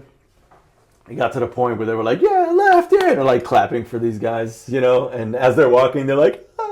Oh, shit. And then they just go right back outside. Yeah. Oh, my God. Yeah, and that's what I was going to say. It doesn't sound bad, but it turned into a thing. We're just like, yeah, man, you made it, But yeah. like, what else? Like, once again, what else do you do? It's a coping mechanism. You're going to do that. Like, it's survival. I mean, you doing something like that for one day would fuck me up, and you guys did it for 18 days. That is absolutely absurd. It was just pure, just getting people out. That was it. Nothing else. Nothing kinetic.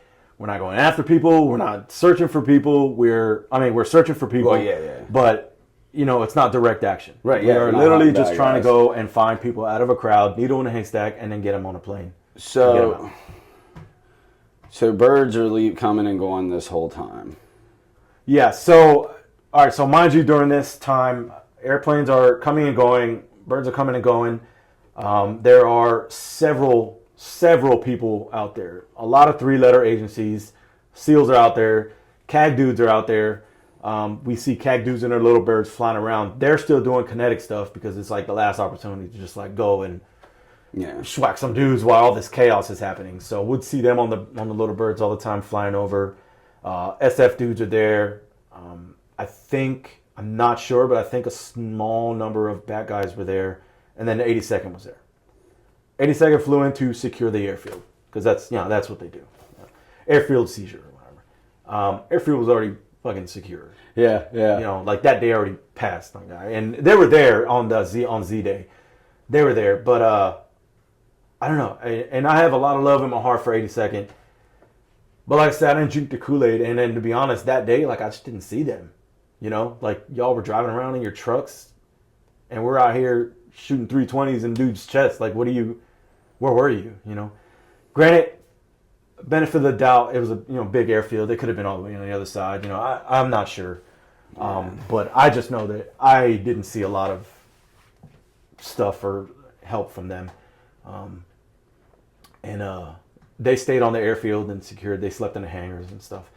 We slept wherever we could. We had this little base, little compound inside, and the water got cut off. We were running out of food.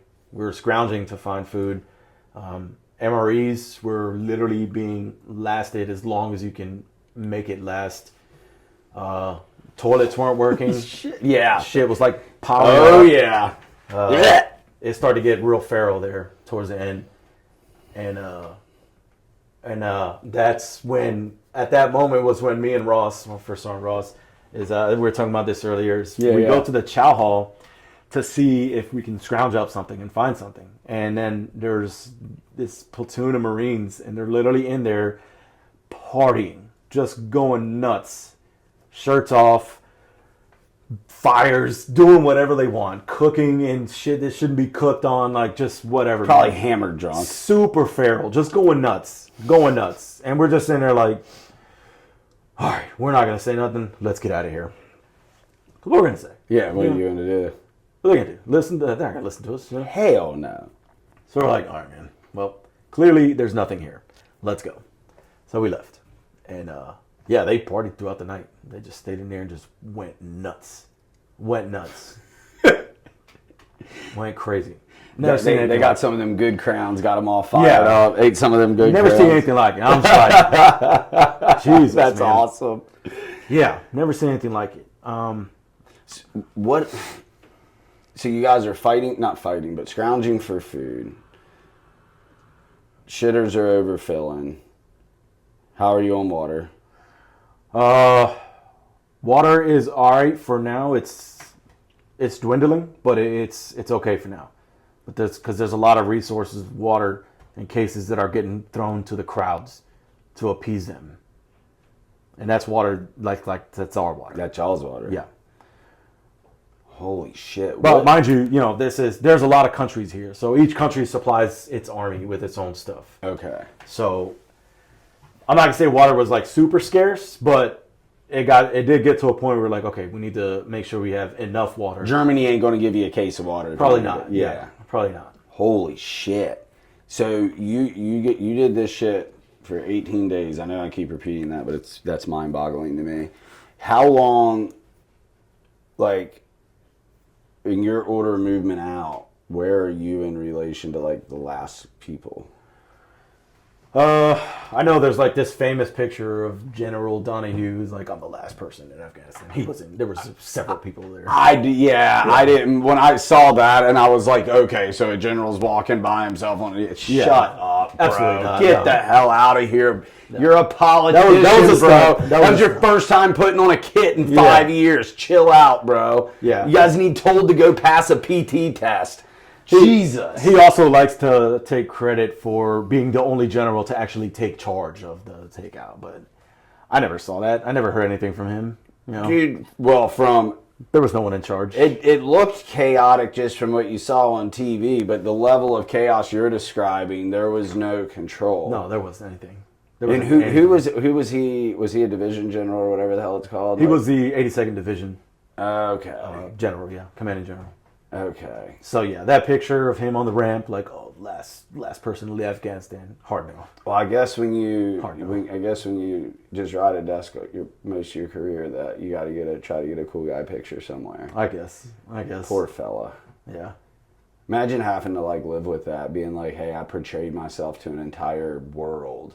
And I did this, knowing damn well that the homies that have been carrying you your whole punk ass career are behind you. The one thing I said was, I saw that picture and I was like, what about the person taking the picture? They're behind you. They're still in Afghanistan. Like, what are you talking about? But the egos, little things like that. The egos, man. It's so huge, dude. The officer corps, wow. Whatever, to each his own. I mean, if he feels good about it, hey, great, whatever, man. I don't care. We had left before that happened. You guys left before? We left. Do you know how long? We left August 23rd. And then, do you know when that picture was taken? That, I want to say it was maybe like a few days later. Okay. So you were at the very tail end. Yes. Okay. Yeah. Holy shit. Yeah. Holy shit. We, oh man. All right, so this one night, me and Tyler Black, my platoon sergeant buddy, we get tasked. They say they got a bunch of buses coming in. Excuse me. They got a bunch of buses coming and they have to be vetted. All the people on the buses. I'm like, all right, cool. We take our dudes out there. By this time, we fall on. We got MRAPs. We're a little bit more reconnoitered, a little bit more established, if you will. We got MRAPs, got 240s, things like that, right? So we get there. There's no one there. It's just us. So I'm like, all right, who's going to help us? And we're asking ourselves the same question. Who's helping us vetting all these people? Yeah, no one. No one is helping us. What ends up happening is there's like 100 buses filled to the brim that come through, and we have to vet each single person.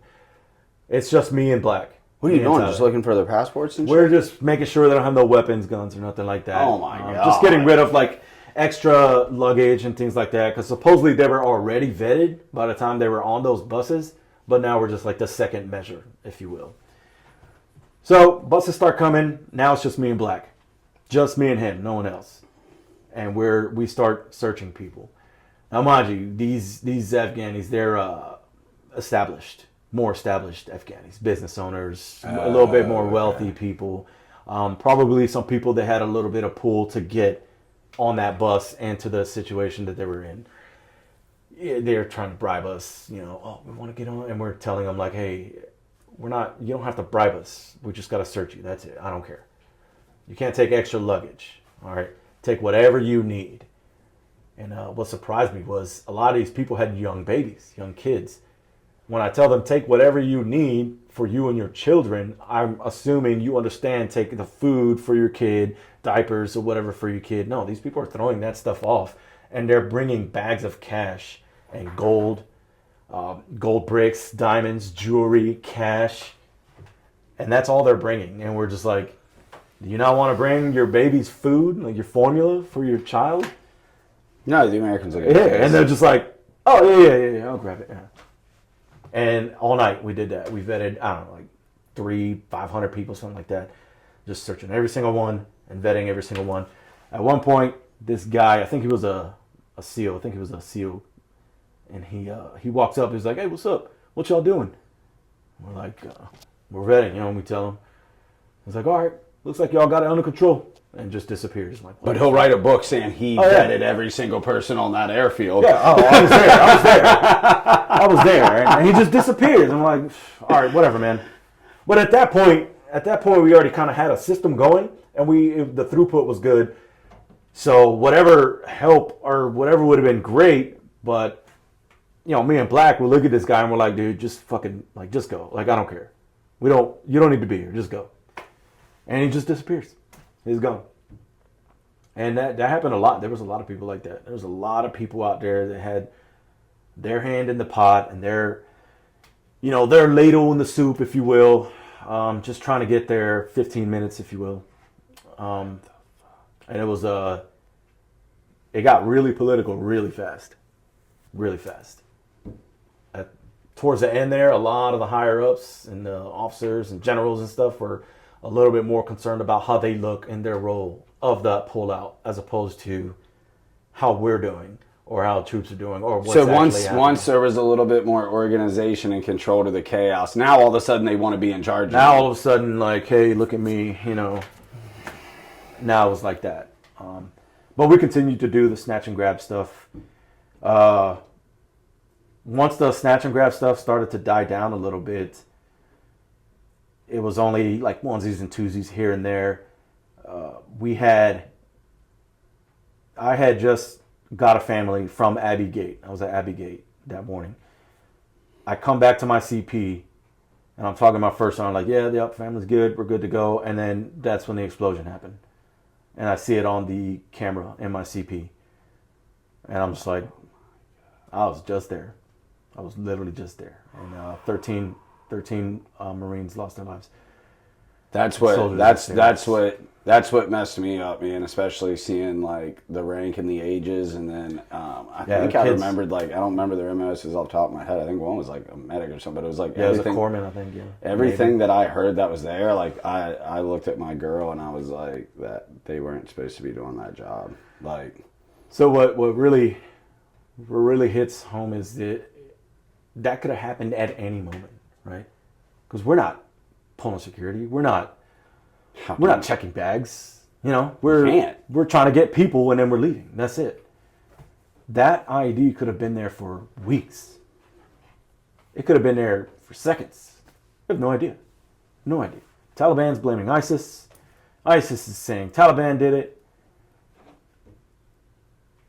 No one knows. It could have happened anytime. Anytime. We were so vulnerable. So vulnerable. Anyone could have got through with anything, and gotten their point across. Anything. It could have been anybody, just a homeboy walking through with a damn box cutter slicing people. We ain't gonna stop him. He's just gonna do his thing. Shit. Which is so hard to fathom, because it's like, as chaotic and shit as war is. I mean, I know Eric has been, he went to a base night of the prepping for Packers. That was like pretty crazy. I mean, I've been to some small places but nothing crazy happens, and I never really worried about anything crazy happening, because like anytime, for the most part, like when there was at Fob Salerno or something that got blown up, and it's like they breached the wire with like some crazy thing, and within like 10 seconds they're all dead. Yeah. Like, you know what I mean? So it's almost like, you're always just kind of like, man, that'd be kind of cool if that happened. I'd be able to get my kill on here without having to leave base. Yeah, and that's get a flip-flop kill, bro. Yeah, that's that sense of security. You have that because that's what we've been doing this whole time. Yeah. And that's the SOPs. And right? it's gone. Nothing. There was nothing. So Abbey, in your 18 days, where's the Abbey Gate bombing? The Abbey Gate bombing was in Abbey Gate. It was it was like towards the end. Of your 18 days? Yes, yeah. Yeah, because after that, we stopped going out to the gates. and get Okay, that was my. So, like, that that was- you that answered was my the- next question. I was like, what do you do after that? That was the trigger that was like, okay. Is that everybody, or were you just like, I'm Everybody. not sending my boy? Okay, We're good. not sending. Because you got to think. I was hoping you weren't the only one with common sense. No. So that came from Captain Noel. He's like, all right, we're not sending no one else out. No one's That's going. I don't done. care. That's it. We're done. Yeah. No phone calls, whatever phone, whatever magic genie or whatever says go do what. We're not doing nothing. That's it. And then at that point, we were strictly on like fob security from then on. Because we had multiple teams going out. Black had his own team going out to Northgate and Blackgate. I was going out to Abbey and Northgate. Jensen was on. He was on the roving detail with the MRAPs, just roving around. We found this guy in a T-wall. He was like wedged in the T-wall trying to climb it. We found him. He was just like hanging there, like, get me out. What the? And he climbed the wall and then got stuck in between and was just like wedged. And we had to like get him out of the damn T-wall and then send him back out. Oh my gosh. Yeah. So your last few days there, you're just pulling guard, basically. Yeah, just patrolling, pulling guard. Probably trying to process everything that's just happening. Not even processing, probably just still in like. It's probably, No, at that Probably point. 2 weeks or 18 days of, you're almost to your 18th day. It's 2 weeks of just sheer shock all the time, I would think. Yeah. After that bombing, the Marines were a little bit upset. And, gladly, or not gladly, but Rightfully of so. course, gratefully so, Yeah. rightfully. They were packing up some of their, because they were staying in the same little base we were. They were packing up some of their guys' stuff, and then they came at us and tried to fight us, saying that we stole some of their dudes' stuff. And, of course we didn't. Yeah. But they're super upset about it, and who they're gonna blame? They're gonna blame us. Oh, fucking army, fucking 10th man. Oh yeah. So that was a little bit tense there with that whole situation, and then by this time food is scarce and the shippers are piling up and a lot of things are happening. We're like trying to close everything down, and then things started to calm down when we did we all stood up outside the gates as the procession came by with the bodies, the Marines, so they could be loaded on a plane. Oh, shit. Yeah, they had the caskets with the flags and everything on them.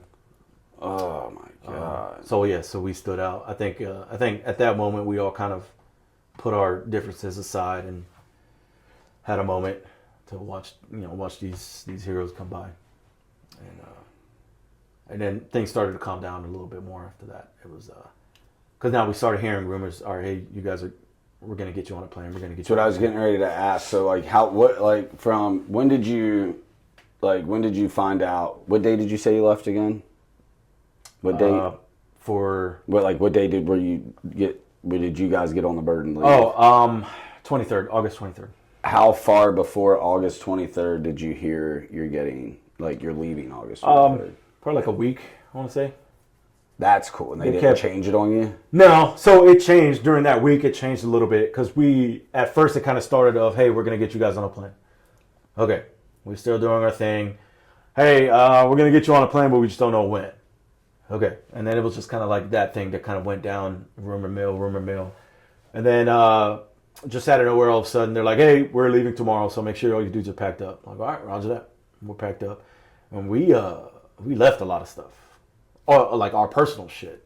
A lot of dudes left there without a rucksack because, we couldn't take it and there was no room on the plane, or if you will. Were you guys was like Afghanis and shit on your flight? Or is it No, there wasn't Americans? Afghanis with us. But everybody's just nut to butt. Yeah, everyone was nut to butt. And it was like we're sitting on the floor of a C-17.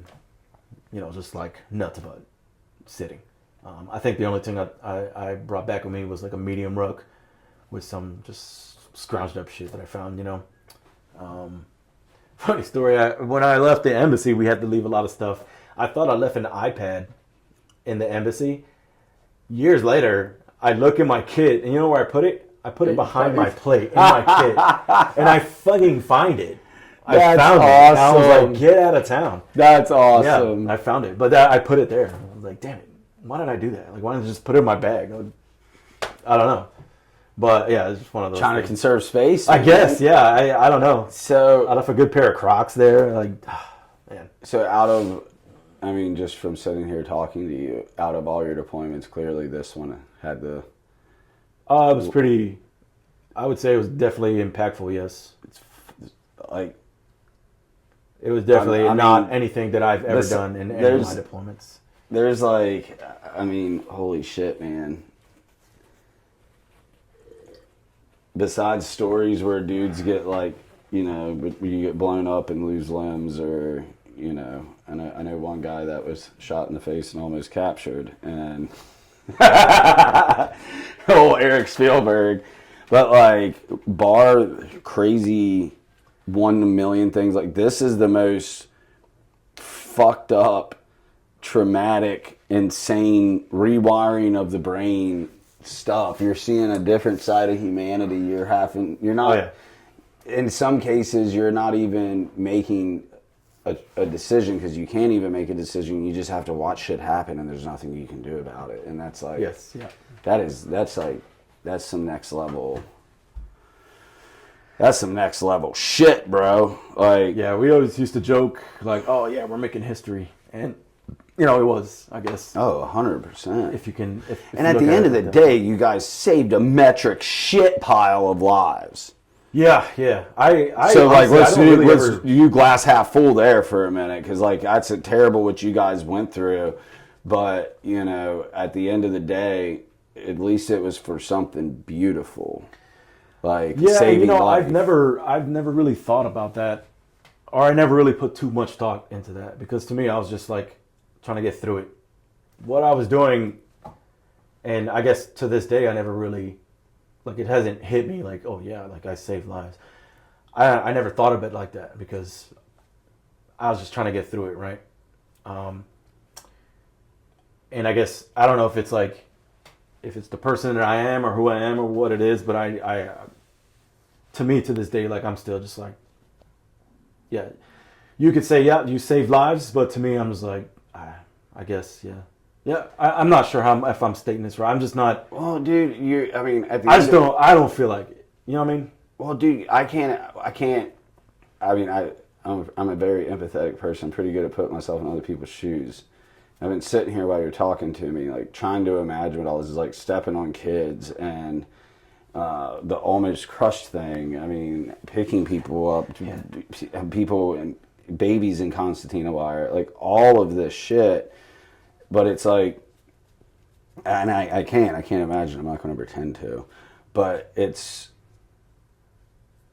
like, as terrible as all this is, and as terrible as it has to make you feel, like, you know, especially when work is put in and stuff, like, you know, we can heal trauma, right? And it's like, but to know, I don't know, man, I tried to be a glasses half full guy, and I'm like, what would I be like if I was you right now? And like, you know, like, because I remember how, you know, pre-Ibogaine Jimmy was, and I'm like, what would I tell myself? That's true, not like a bullshit thing. And it's like, well, at least the pain, at least the trauma is not for nothing, because God knows how many lives you saved. I mean, you're talking hundreds, bro. Do you know how many people are out there, if not thousands? Do you know? I would love to hear the numbers on that. Do you know how many people out there can be like, I know I saved at least 500 lives? I don't know anybody. Do you know anybody? Eric Spielberg? No. Yeah, like, I guess. dude, that's incredible. I've never heard of anybody doing that, because I didn't realize what you guys were doing over there. Obviously, we only knew like what we saw on TV and read, but like, this is, I mean, like I said, man, it's terrible you went through that, but at least the pain wasn't for nothing. Saving hundreds of people, and yeah, there was kids that died and stuff, but how many kids did you save? You know, like, that's some incredible shit. And holding your guys together, like, that's awesome. That's some, like, situation like that. I mean, I don't know if I have the leadership capabilities to do something like that, because that's some next level shit, dude. Like you're never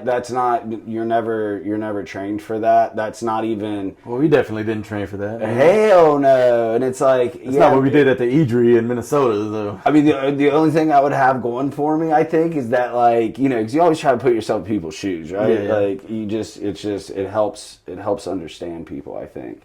And it's like, man, like, what would I do in that position? I'm like, fuck, man, the only thing I got going for me is, like, I never really, quote, unquote, freak out. But then I'm sitting there, I'm like, dude, if I'm getting crushed between humans, like, I'm probably going to freak out.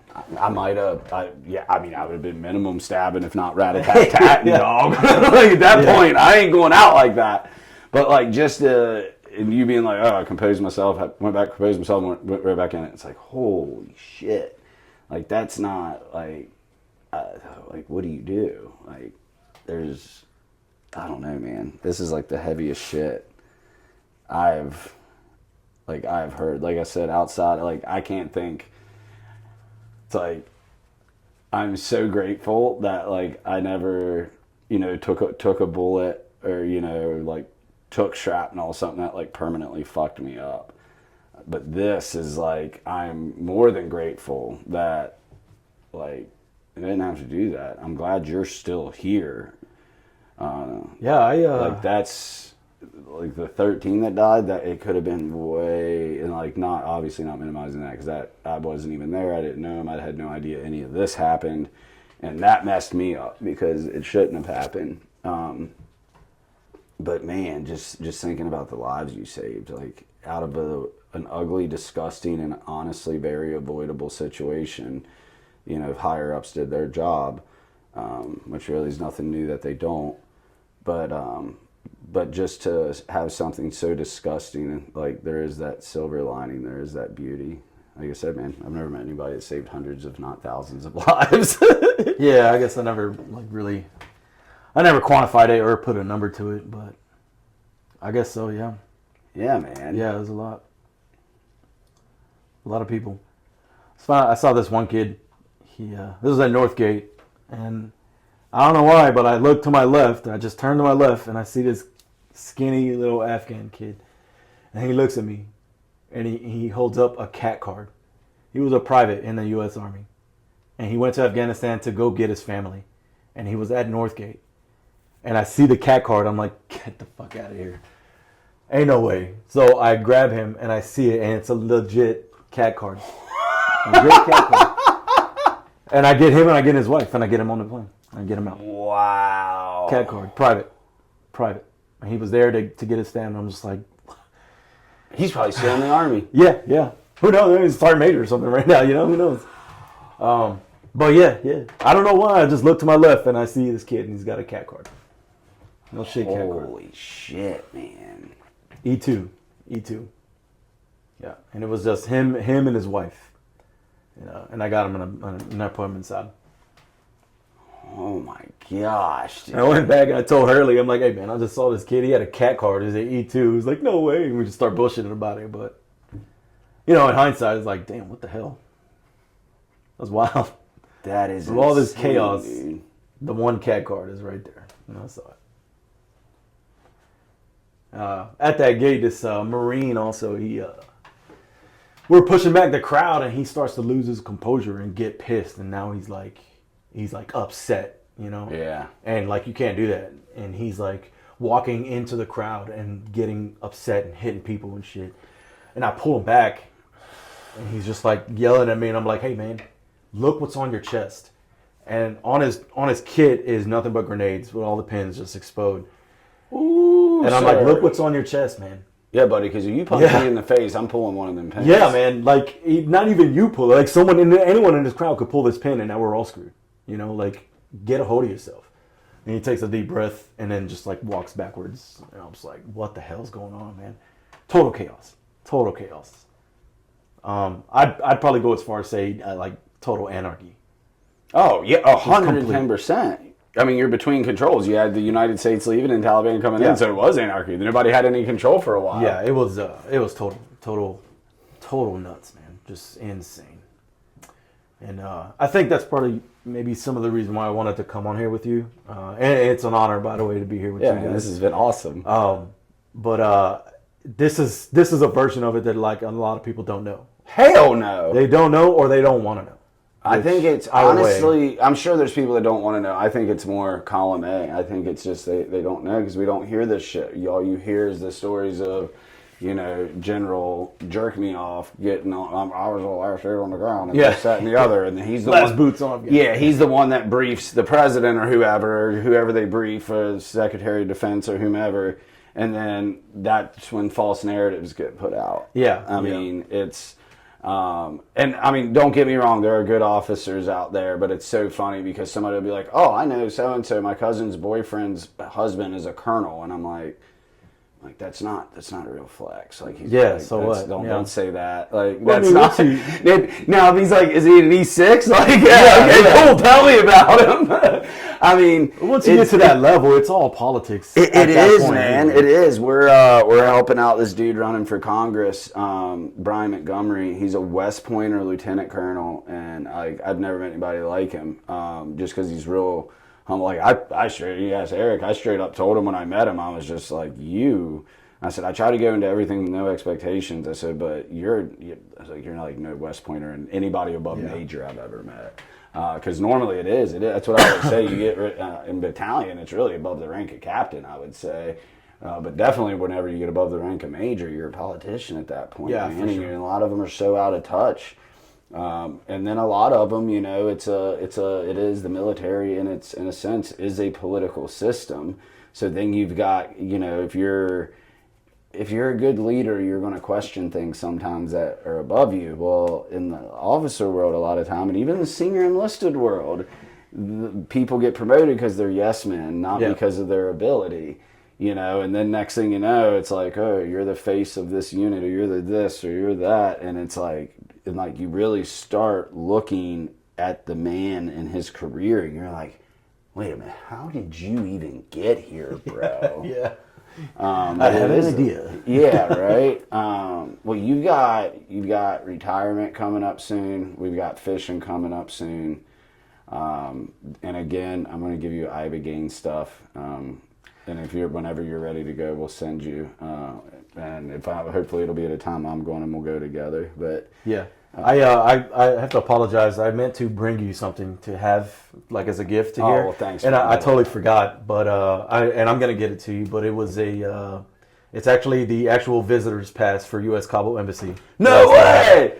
That's that. That'll go up here somewhere. Yeah, we got to put that up here somewhere, dude. That is awesome. They gave us that when we went to the embassy for a tour, and then the shit hit the fan. Yes, that's going up. Yeah, so I'll get that to you, dude. Well, thank you. Thanks for doing this, man. Shit, dude, I'm gonna have to do some processing, man. Dude, it's been awesome, buddy. Absolutely, man. Thank you so much. Thank you for having me. Cut.